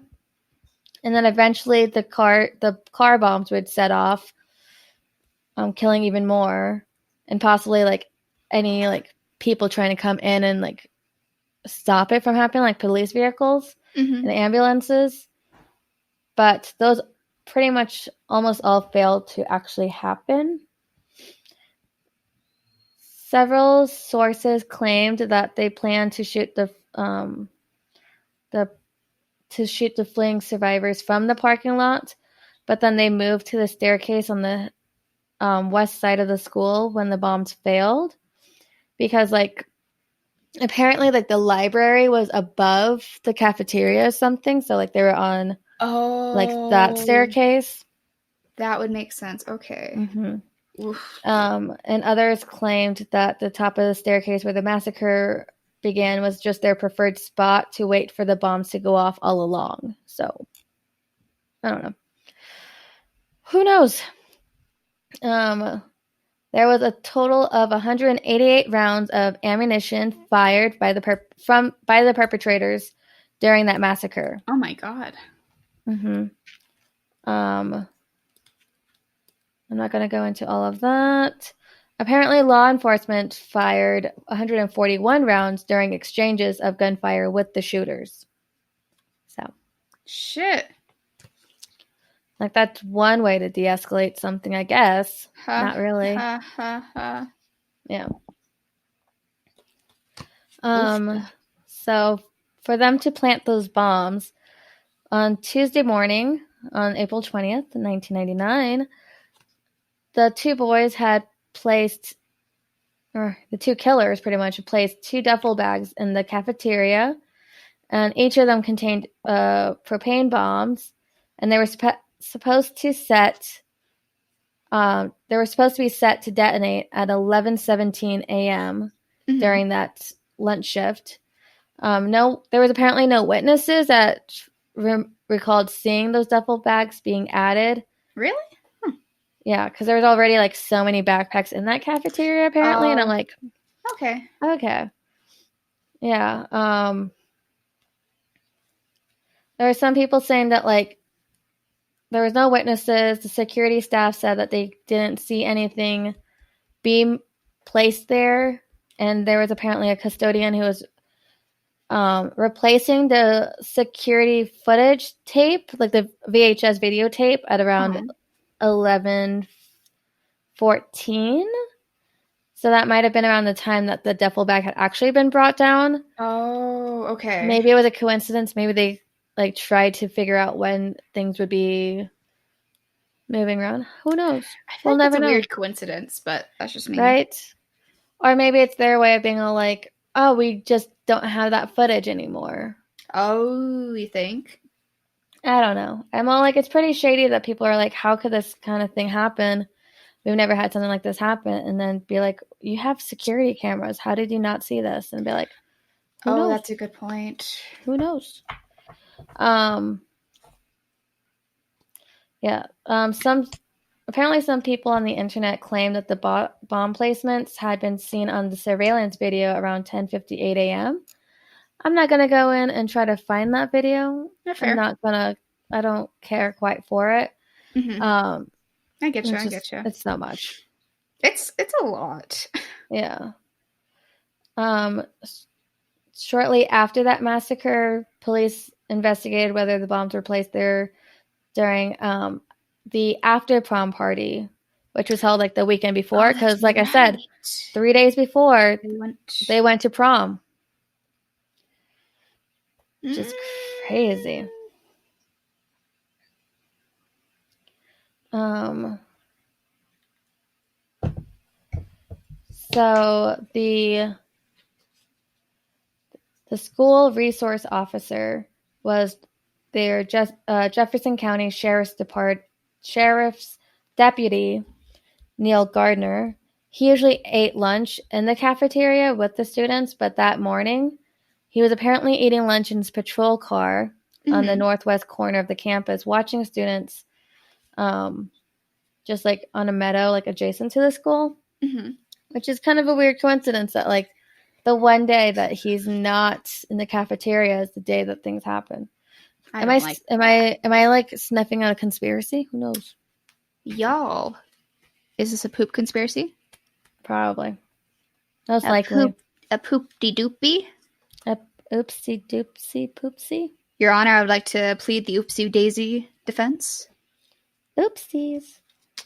Sounds about right. Yeah. You may proceed. So there was 2 backpacks filled with pipe bombs, aerosol canisters, and other propane bombs placed in a field about 3 miles south of the high school and 2 miles south of the fire station. They were supposed to set to detonate around 11:14 in the morning, and it's supposed to be the diversion that I mentioned earlier for the fire department and emergency personnel to stay away from the school. Only the pipe bombs and one of the aerosol canisters actually detonated, causing a very small fire, which was quickly extinguished by the fire department. Bomb technicians had immediately examined the bombs and relayed to police at the school the possibility of devices with motion activators. Oh, wow. Yeah. That would have been crazy. Crazy business. And so around 11:10 a.m., the 2 murderers, arrived separately at the school. Harris had parked his vehicle at the junior student parking lot, and Klebold parked in the adjoining senior student parking lot. And sorry, I got the devil. That was spooky. That is very spooky. That's one that spell out. Oof. Yeah. So Each car was contained bombs that were timed to detonate around 12 p.m. And apparently, one of the things I'm not really sure how true this is, but I was like, this is so weird. Brooks Brown, who was the kid that was mentioned in the one that gave on them the website some of the weapons and wrong one. No, yeah, right. No. Sorry. Brooks Brown was the one that was mentioned by name on Harris's website of someone that he would like want to hurt. He was surprised. Apparently, he saw Harris that morning and it was like, dude, like you missed a test from one of our earlier classes. And Harris was just like, it doesn't matter, Brooks. I like you now. Get out of here. Go home. And so like, he apparently was like, okay, that's really weird. So he was like, I was already going to skip my class. I'm just going to go. Yeah. And so like students departing the school from for their lunch break watched Brown head down South Pierce Street away from the school, like before that lunch period. Oh my God. Apparently, I'm not quite sure how true that story is, but I'm like, that like gave me chills that could have happened. Like it could have been a coincidence that he left, but that's a weird layer. I don't know. Right? So the two murderers, they armed themselves using straps and webbing to conceal the weapons beneath their trench coats. They lugged backpacks and duffel bags that were filled with pipe bombs and ammunition. Harris apparently also had his shotgun in one of the bags. And beneath the trench coats, Harris wore a homemade bandolier and a white t-shirt that read Natural Selection in black letters. And Claybold wore a white t-shirt that read Wrath in red letters. And I'm like, are you sure about this? I don't know. Okay, I'm like, that's very, very, like, very tacky. These are officially the guys that name their own poops and wear the Punisher shirts. Oh, yeah. If they were alive now, they'd be cops. You right. Yep. So the bombs in the cafeteria failed to detonate. Like I said before, if they were to explode with the full power that they had, it could have killed or severely wounded all of the 488 students in that cafeteria. That's spooky. Mm-hmm. And it could have possibly made the ceiling collapse by destroying the pillars holding it up. What? Dropping the library into the cafeteria if it were to happen. Holy fuck. Because like I said, the cafeteria was just right above. Oh my God. Me too, buddy. Yeah. So, 11:19 a.m. This is pretty much when everything starts. Claybold threw a pipe bomb towards the parking lot, and it had only partially detonated, causing it to give off smoke. Mm-hmm. There was two students having lunch sitting in the grass next to the west entrance of the school. They thought it was just like a weird senior prank. Okay. And so like they all thought they were like watching some weird kind of prank happening. Yeah. Apparently there was a witness who reported hearing someone yell, "Go, go," before Claybold and Harris pulled out their guns from beneath their trench coats and began shooting. One of those students that was watching was killed instantly when they were hit 4 times with the rounds, and the other one was shot 8 times in the chest, arm, and abdomen and fell unconscious to the ground and was left paralyzed below the chest. They then Harris aimed his gun down the west staircase in the directions of 3 other students. The students thought that they were paintball guns and were about to walk up the staircase. below, like directly, like they were about to walk up the staircase directly below the shooters. Harris had started fire and killed one of the students and injuring the other two. And there was a teacher who was in the cafeteria and heard the gunfire and began warning the students about it. Then the shooters turned and began firing west in the direction of 5 other students sitting on the grassy hillside adjacent to the steps and opposite of the west entrance to the school. One was shot 3 times and ran and escaped. The other was shot also about 3 or 4 times, fell to the ground where he faked his death, and then the other 3 escaped uninjured. Oh my God. Claybold had walked down the steps towards the cafeteria, saw that there was already one of the students already wounded and laying on the ground calling for help. Claybold said that he would help him, but then shot the student in the face. Oh my God. Wounding him worse. Oh, Jesus. Yeah. A lot of them try to just like play dead and try to escape, and it was just really, really gruesome. Anyways.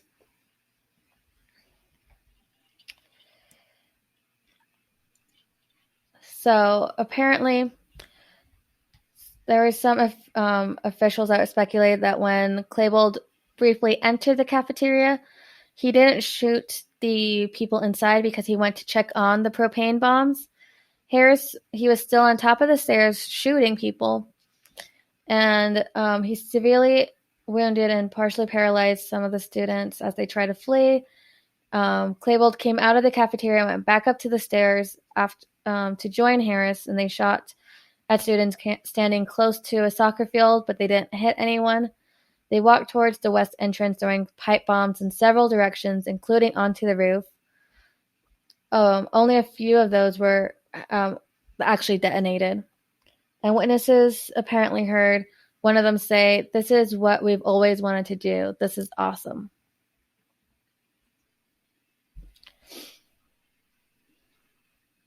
I don't have words.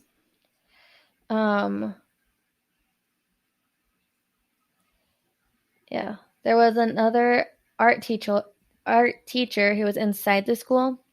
She had noticed a commotion and was walking towards the west entrance with the student.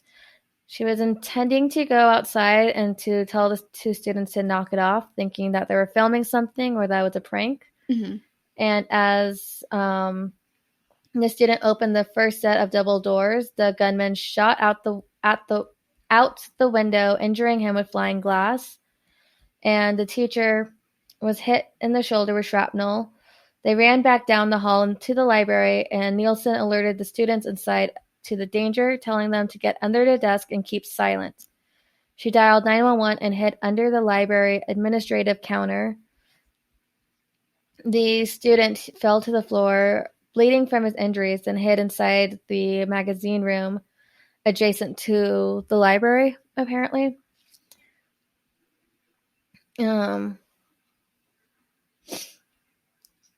So around 11:22, there was a custodian that called the deputy on the school radio requesting assistance in the senior parking lot.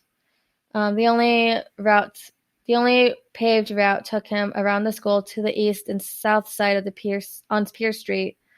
Where around 11:23, he heard on his police radio that a female was down, assumed that she had been struck by a car. While exiting his patrol car in the senior lot at 11:24, he heard another call on the school radio that said that there was a shooter in the school. And so Harris, he was at the west entrance. He immediately turned and fired 10 shots at the deputy, who was 60 yards away. As Harris was reloading his gun, Garner leaned over the top of his car and fired 4 rounds at Harris from his service pistol. And so Harris ducked back, and the deputy thought that he had hit him.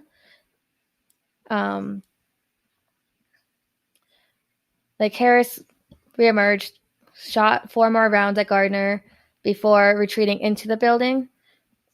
And so Gardner reported on this police radio, "Shots in the building. I need someone in the south lot with me." But at this point, Harris had shot 47 times, and Claybold only shot about 5. They then entered into the school through the west entrance, moving along the north hallway, throwing the pipe bombs and shooting at anyone that they encountered. They also shot out the windows to the east entrance of the school, and then they proceeded through the halls several times, shooting towards and missing any students that they saw, and went towards the west entrance and turned back into the library hallway. Why is this telling me that I'm still here? Okay. Yeah. So they kept going back and forth, and it's terrible. I'm just...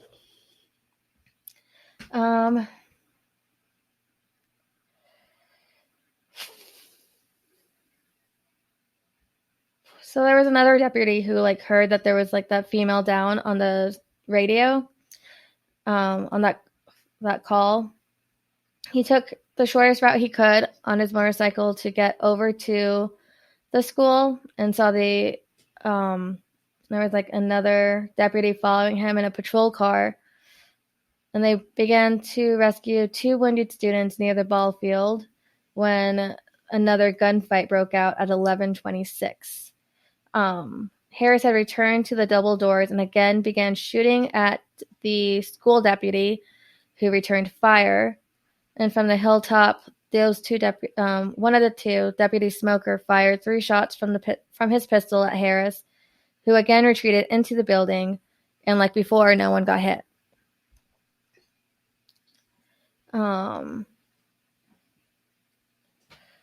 Inside the cafeteria, the teacher, Dave Sanders, and 2 of the custodians had told the students to get under their tables, and then they successfully evacuated students up the staircase leading to the 2nd floor of the school. And they tried to secure as much of the school as they could. But by that time, Harris and Claybold were inside the main hallway. Sanders and another student were down the end of the hallway, where they gestured for students in the library to stay. They encountered Harris and Claybold, who were approaching from the corner of the north hallway.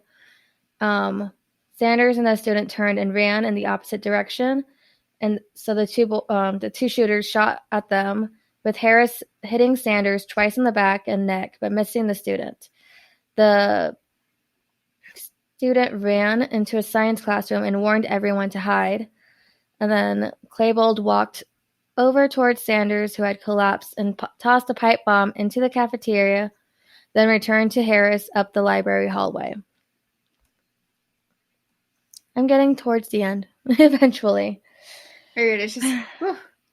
There's a lot happening, and a lot of it's just what people have said happened. So it's it could be true, could be a lot of things happening at once. I feel like it'd be hard to recall everything as well. Oh yeah, trying to reconnect everything, to piece out this timeline. I can't even imagine trying to do that. Trying to even just read this is rough for me. It's a lot. Mm-hmm.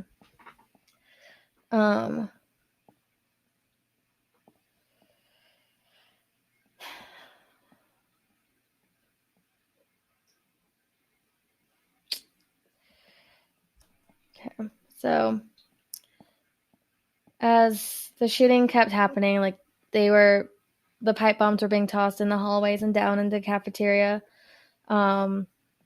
Like I said, one of the teachers called 911, telling her story and urging the students in the library to take cover. And according to her transcript, her call was received by a 911 operator around 11:25 a.m. Mm-hmm. And so by the time it gets to there's so many. I lost my spot. Around 11:29. The two shooters entered the library. There was 52 students, 2 teachers, and 2 librarians inside. 52 students? Mm-hmm. Oh my god. Harris had yelled, "Get up!" When nobody responded. He fired his shotgun twice at a desk. One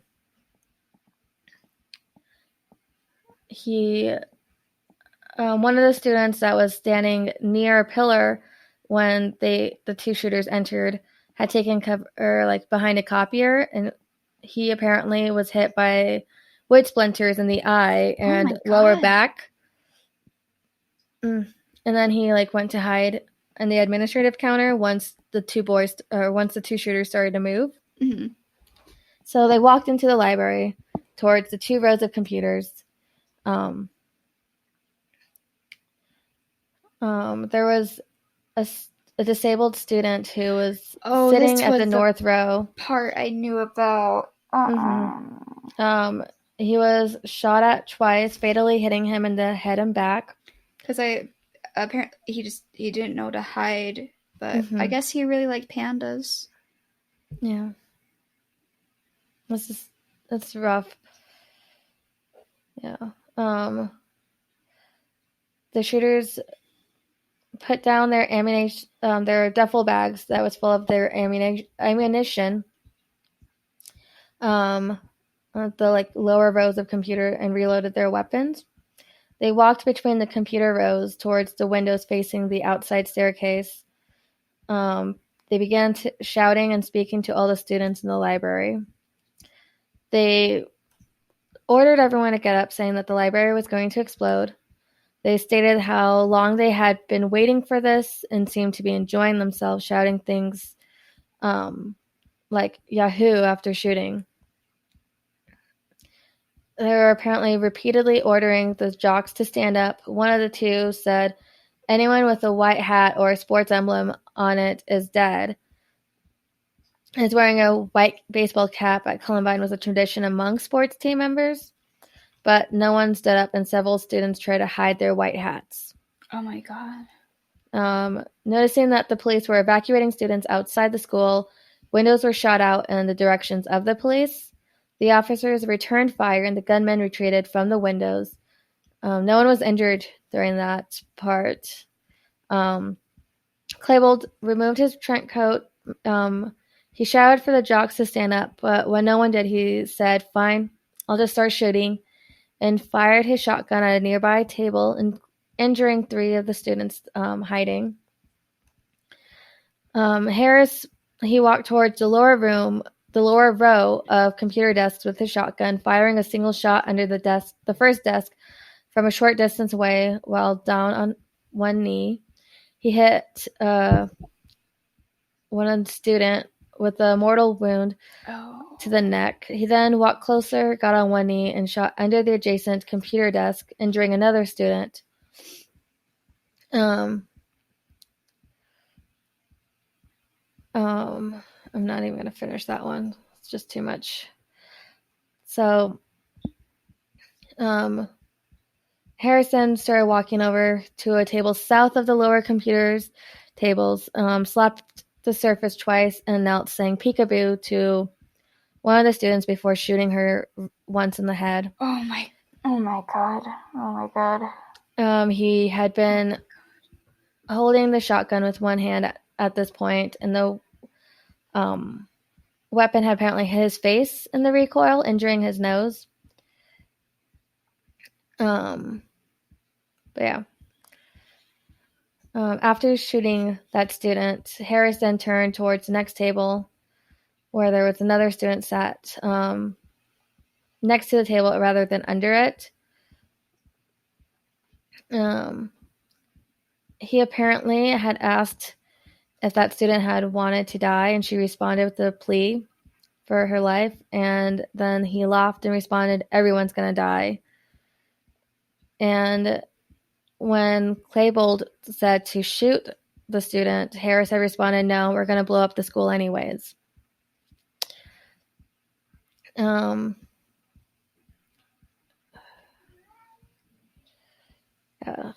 I'm like, this is just really rough because there's so many things. There's so many.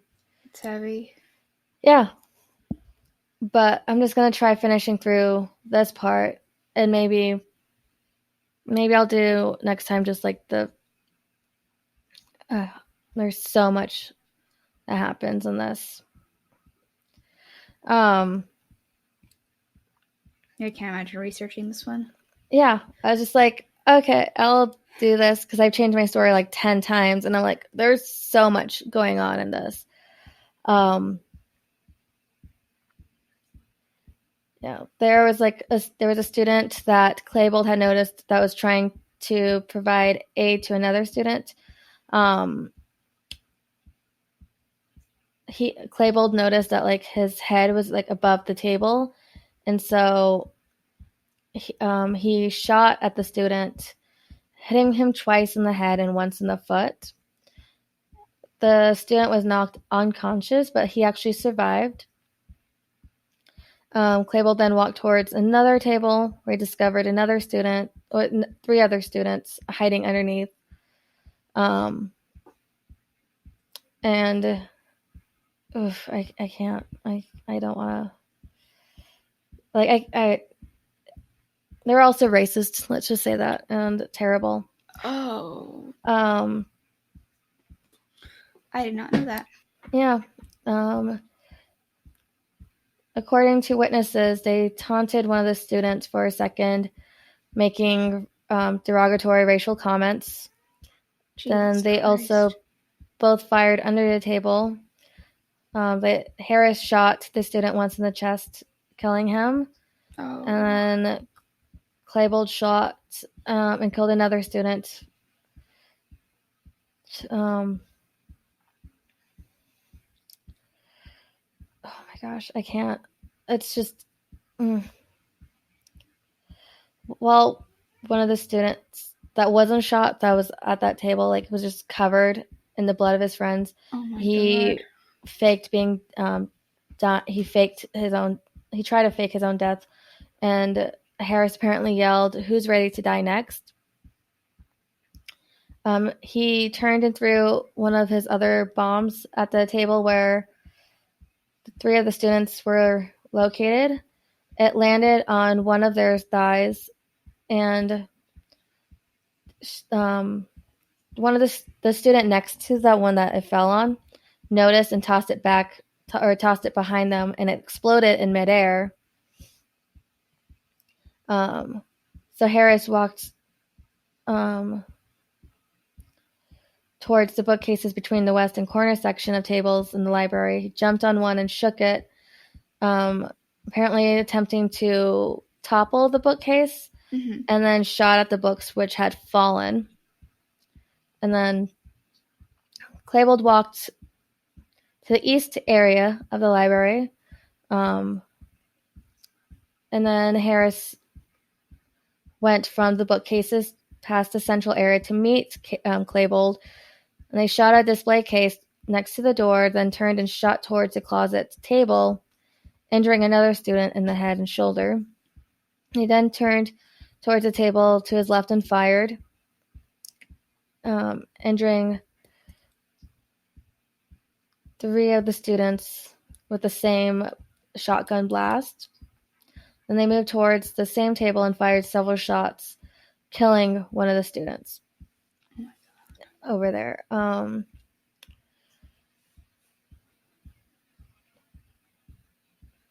Apparently, like the next student, that's one of the more popular things that's known about this story. Oh, I think again screaming, "Oh my God, oh my God." And so apparently Claybold asked that student if she believed in the existence of God. And when she replied that she did, Claybold said, why? And walked away. Or he reloaded his gun but walked away from the table. And it's like, okay. I thought like a lot of people, like there was one where like they said that like the person that he actually did ask that question to did get shot, but a lot of people think that also she was one of the ones that like he asked, or she, because like she was like already injured, and so like there's a lot of weird information about that. Because like there's someone who said that like she, when they asked if she got, like she believed in God, she said yes, and then like she shot him, or she shot her, he shot her, and then there's some, like this one just says like that he walked away, and I'm like, I don't know for sure, because I like always which one. thought she was shot. Yeah, that's what I thought too, and so I'm like, that's why I'm like, I didn't get the chance to really research this one as much as I wanted to, because like yeah,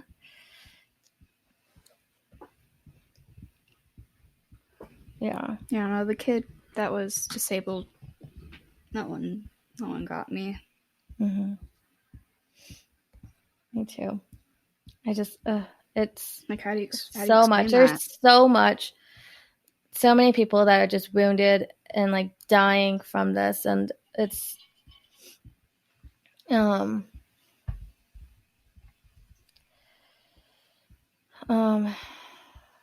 like they kept walking back and forth from all these spots in the library, and there were students that were hiding, some that couldn't hide underneath. They were just hiding beside tables because there wasn't space, and they were shot, they were killed, and it was just it's so gruesome. Like there was a student that asked like what they were doing, and the guys, the shooters, they just shrugged and they answered just killing people, and it's like it's insane. They just didn't care. This is all they've wanted to do.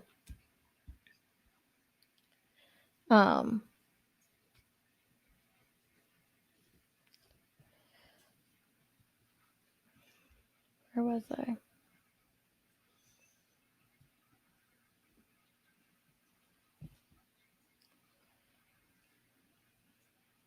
What, like there was one student that was apparently an acquaintance of Claybold who asked what they were doing, and that's when he said that he was just shooting people, and the acquaintance asked if like they were going to kill him.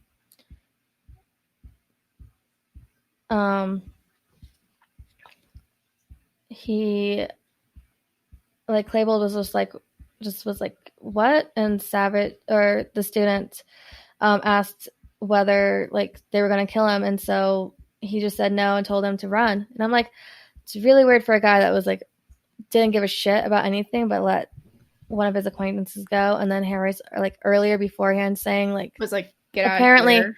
Yeah, it's very weird to me. It's like, because it's like, how can you have the empathy to do that for them, but yet shoot so many innocent people at the same time?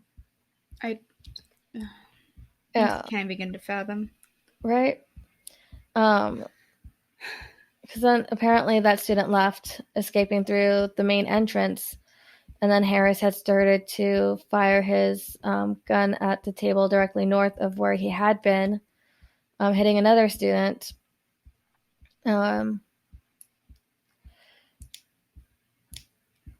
there was a student that reacted by, he either like shoved a chair at Harris or like grabbed at his leg or something, but Harris fired again, hitting the student at close range, killing him. Oh my God.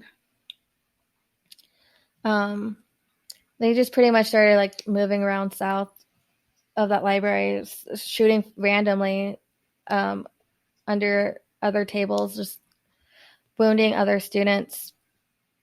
In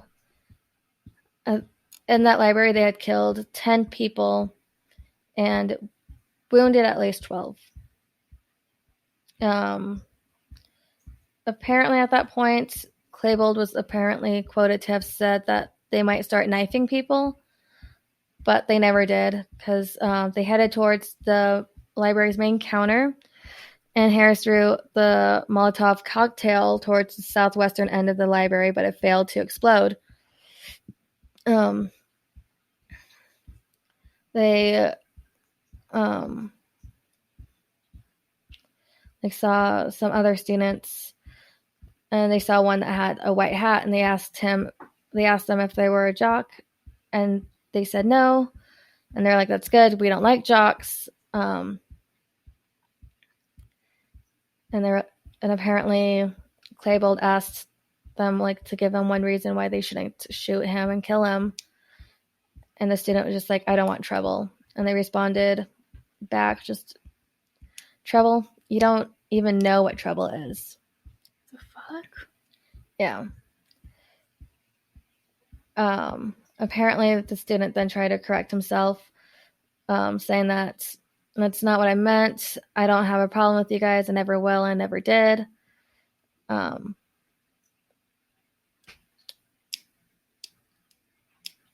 He apparently Claybold then told Harris that he was going to let that student live, but that Harris could kill him if he wanted, but he wasn't really paying attention to that, and it was just said to go to he wanted to go to the commons. So Claybold fired a single shot in the open library staff break room, and then while Harris was walking away, Claybold said, one more thing, and then picked up a chair behind the library counter under where one of the other students was hiding and slammed the chair down on top of the computer terminal and the library counter, apparently. They went to the library entrance and they walked out at 11:36. The 10 injured and 29 uninjured survivors began to evacuate the library through the north emergency exit.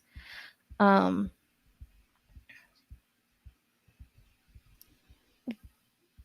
were some students that, if they hadn't been evacuated at that as soon as they could have just bled to death from all of those injuries that they had. There were some students that were unable to move, and some that were unconscious. And some had actually just unable to get out of the building, just crawled into other places to hide. Oh my God. Inside that library. So after leaving the library, the two shooters had entered the science area where they caused a fire in an empty storage closet. It was extinguished by a student or by a teacher who had hid in an adjacent room. Apparently, they then proceeded to go towards the south hallway where they shot into an empty science room. And around 11:44, they were captured on the school security camera as they re-entered the cafeteria. The recording showed that Harris was kneeling on the landing and firing a single shot towards one of the propane bombs left in the cafeteria in an unsuccessful attempt to detonate it. Mm-hmm. Then Claybold approached the propane bomb and examined it. Claybold then lit a Molotov cocktail and threw it at the propane bomb. About a minute later, the gallon of fuel attached to the bomb ignited, causing a fire that was extinguished by the fire sprinklers a few minutes later. And then they left the cafeteria. They pretty much continued to go down the main north and south hallways of the school and fired several shots into walls and ceilings as the students hid in the rooms. Mm-hmm. They walked through the hallways into the main office before returning to the north hallway.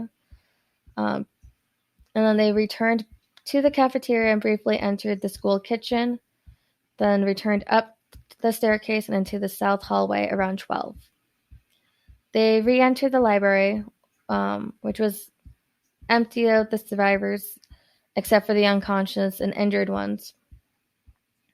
Once they were inside, around 12:02, the police were shot at again through the library window and returned fire. Nobody was injured during that exchange, and then by 12:05, all gunfire from the school had ceased. By 12:08, both gunmen had killed themselves. Harris had apparently sat down with his back to a bookshelf and fired his shotgun through the roof of his mouth. Oh my God. And then Klebold went down on his knees and shot himself in the left temple with his gun. One of the news stations stated that one of the students who was hiding during that time that couldn't leave the scene overheard them shout in unison, like a countdown, just shouting 1, 2, 3 before the loud boom. Oh my God. But that student also claimed that they never spoke to the writer of that article, so it's like, I don't know if they really did it. There was some speculation that Harris had actually shot Klebold before killing himself. Oh. So some of Klebold's blood was also on Harris's legs. So it's like, don't really know who killed who. But just before the shooting, Klebold had lit another Molotov cocktail on a nearby table underneath where one of the students was laying, which caused the tabletop to momentarily catch fire. And apparently underneath the scorched film of material was a piece of Harris's brain matter, suggesting that Harris had shot himself by this point. Huh. Yep.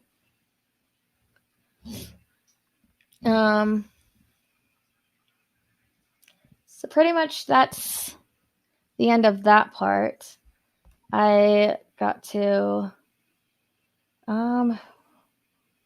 this is pretty much 17 pages of the information I had. Damn. Yeah, and I skipped quite a bit of it. I tried to not add too much, but I know I left a little too much also in there. I mean, it's a lot. But there's I think so it's much that also happens. important to know what these people went through. Yeah. And to kind of go back through and then realize like what else happened, what happened to some of the other students while they were trying to leave the situation, and then the theories behind it. I might go into that next time. Ooh la la. Yeah, Who knew that I would do a part 2 like this? Who would have guessed? It was weird the entire time, like during this, you describing the shooting, just like hearing my heartbeat in my ear. The thing is, when I first heard about this shooting, I thought that not so many people were injured in it. I thought it was kind of they opened fire, went up, and shot a bunch of people in the library, which is the craziest thing. Too.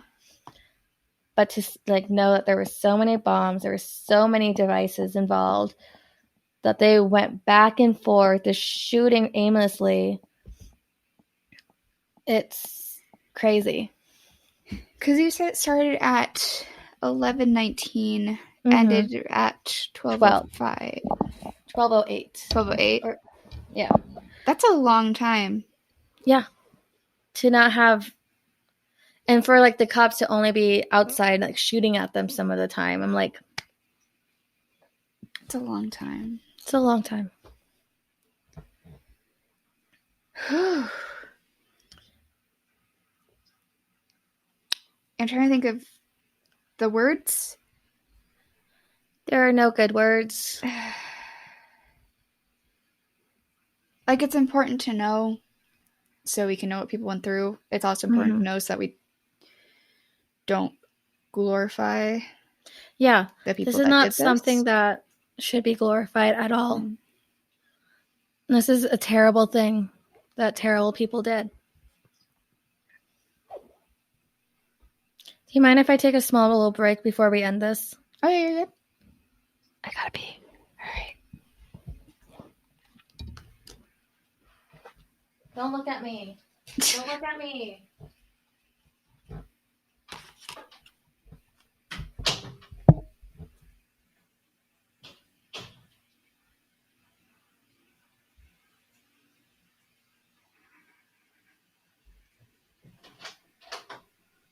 at me.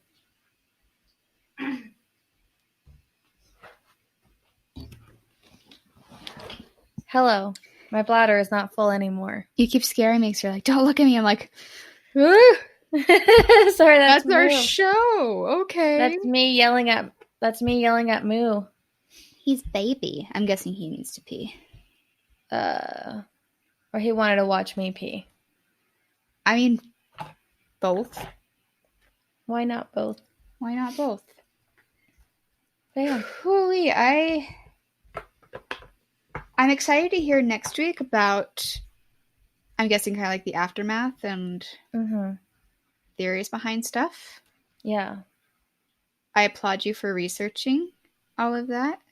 It was pretty much all off Wikipedia, and then I was like, even still, that's just rereading all of this, and I'm just like, oh my gosh, a lot.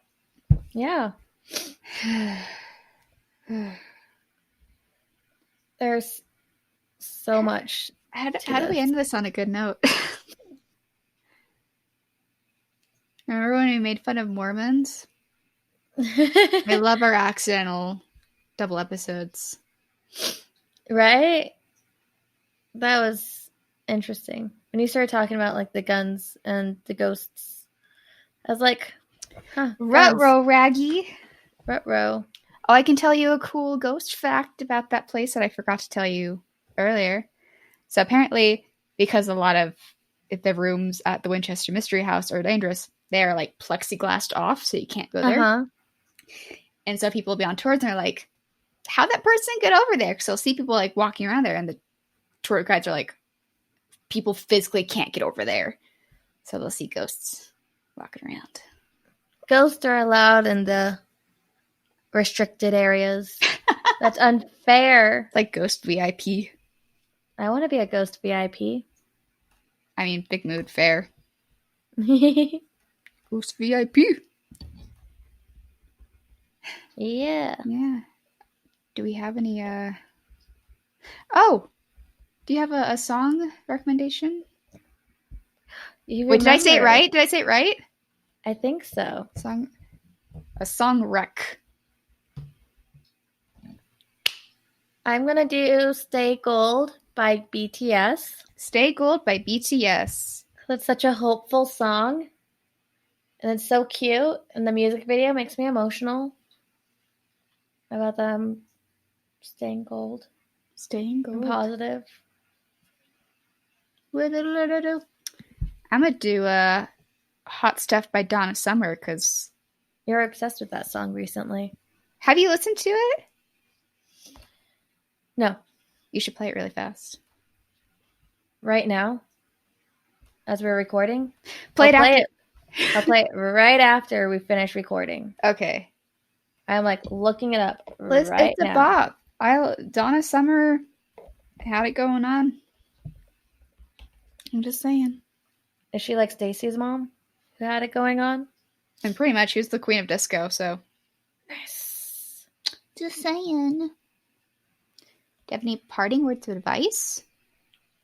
Be safe. Be safe. Oh, wear a mask. Wear a mask. If you guys want to get into contact with us, you can email us at tipsymysteries@gmail.com. You can follow us on Facebook or Instagram at Tipsy Mysteries. Yeet-haw. And Twitter at tipsymysteries.com. Oh, and YouTube. See our screen recording now, so you can see all the faces we make, and you can watch us zone out separately and wonder where we're going. You can see us hide our yawns and drink. That's because I drink coffee. I usually don't drink coffee. I usually just drink like vodka and soda. It makes me better. I was talking about myself. I'm like, oh. Like when I finished my coffee drink with the booze, I was like, the coffee part made me sleepy. Oh no. The opposite of what I wanted to happen. Come on. I drank coffee last night, like right before bed. This makes you sleepy. It made me so tired. I couldn't keep myself awake, even though I was like wanting to hang out with my baby cousin. Oh, bye, babe. 4 months old. Oh. Yeah. Last night he's like 2 months. Oh, baby. It's little. He's so tiny. Itty bitty bitty. Okay. Last night I just cross-stitched till my hands hurt, and then today I'm like, why does my hand hurt? I'm gonna keep cross-stitching. Relatable. Because I want to. I'm making one for my friend that says, eat the rich. I saw that. It looks beautiful. Oh, thank you. And then the next one I'm making for another friend is going to say, Mothman said trans rights. Nice. I love it. So you have to let me know what you want. I can make you one. Okay. I'll figure something out. Sweet. Do you have any parting words of advice, my dear friend? Other than wear a mask and be safe? Yes. Stay 6 feet away from me. True.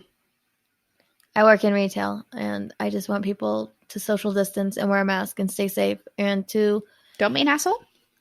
Actually cover their face and nose and mouth. Cover your goddamn nose. I'm tired of seeing so many exposed noses out there. It's a lot. It's a lot. Mm-hmm. Mm. Like, y'all, please, for the love of God, be careful.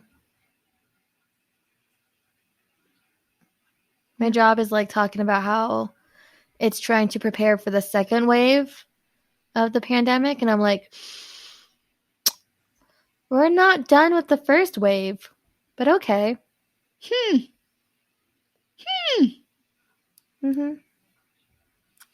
2020's been fun.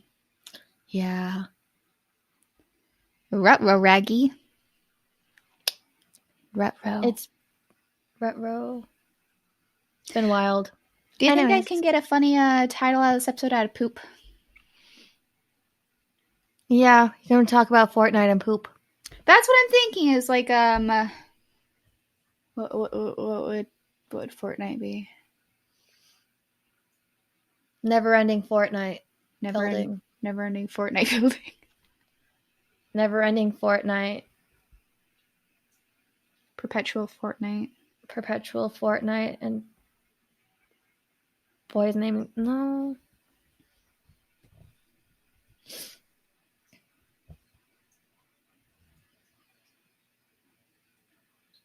And boys naming poop.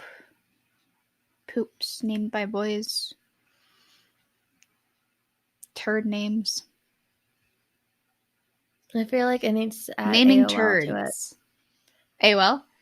Or you could be perpetual Fortnite and boys who would name their poops. Boys who name their poops. Because naming turds at AOL.com. Yeah. It'll come to me when I'm editing this. And like perpetual Fortnite and giant turds at AOL.com. I think we got it. Sounds pretty good.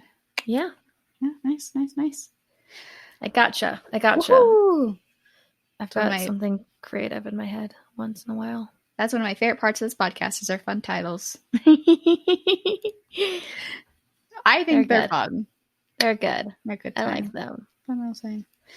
Well, I think that is it from us. I have to possibly take a poop myself. We'll see. A little rumble. I already peed. So I'm good. You already pooped-y? I already peed. I didn't poop. Not yet. Think of a name ahead of time. No. Reginald. They don't deserve names. You're right. I'm not one of those boys. Fair. So I guess we will talk to you guys next time. Stay cool and spooky. Wear a mask. Don't be an asshole. Exactly. Don't name your poops. Bye.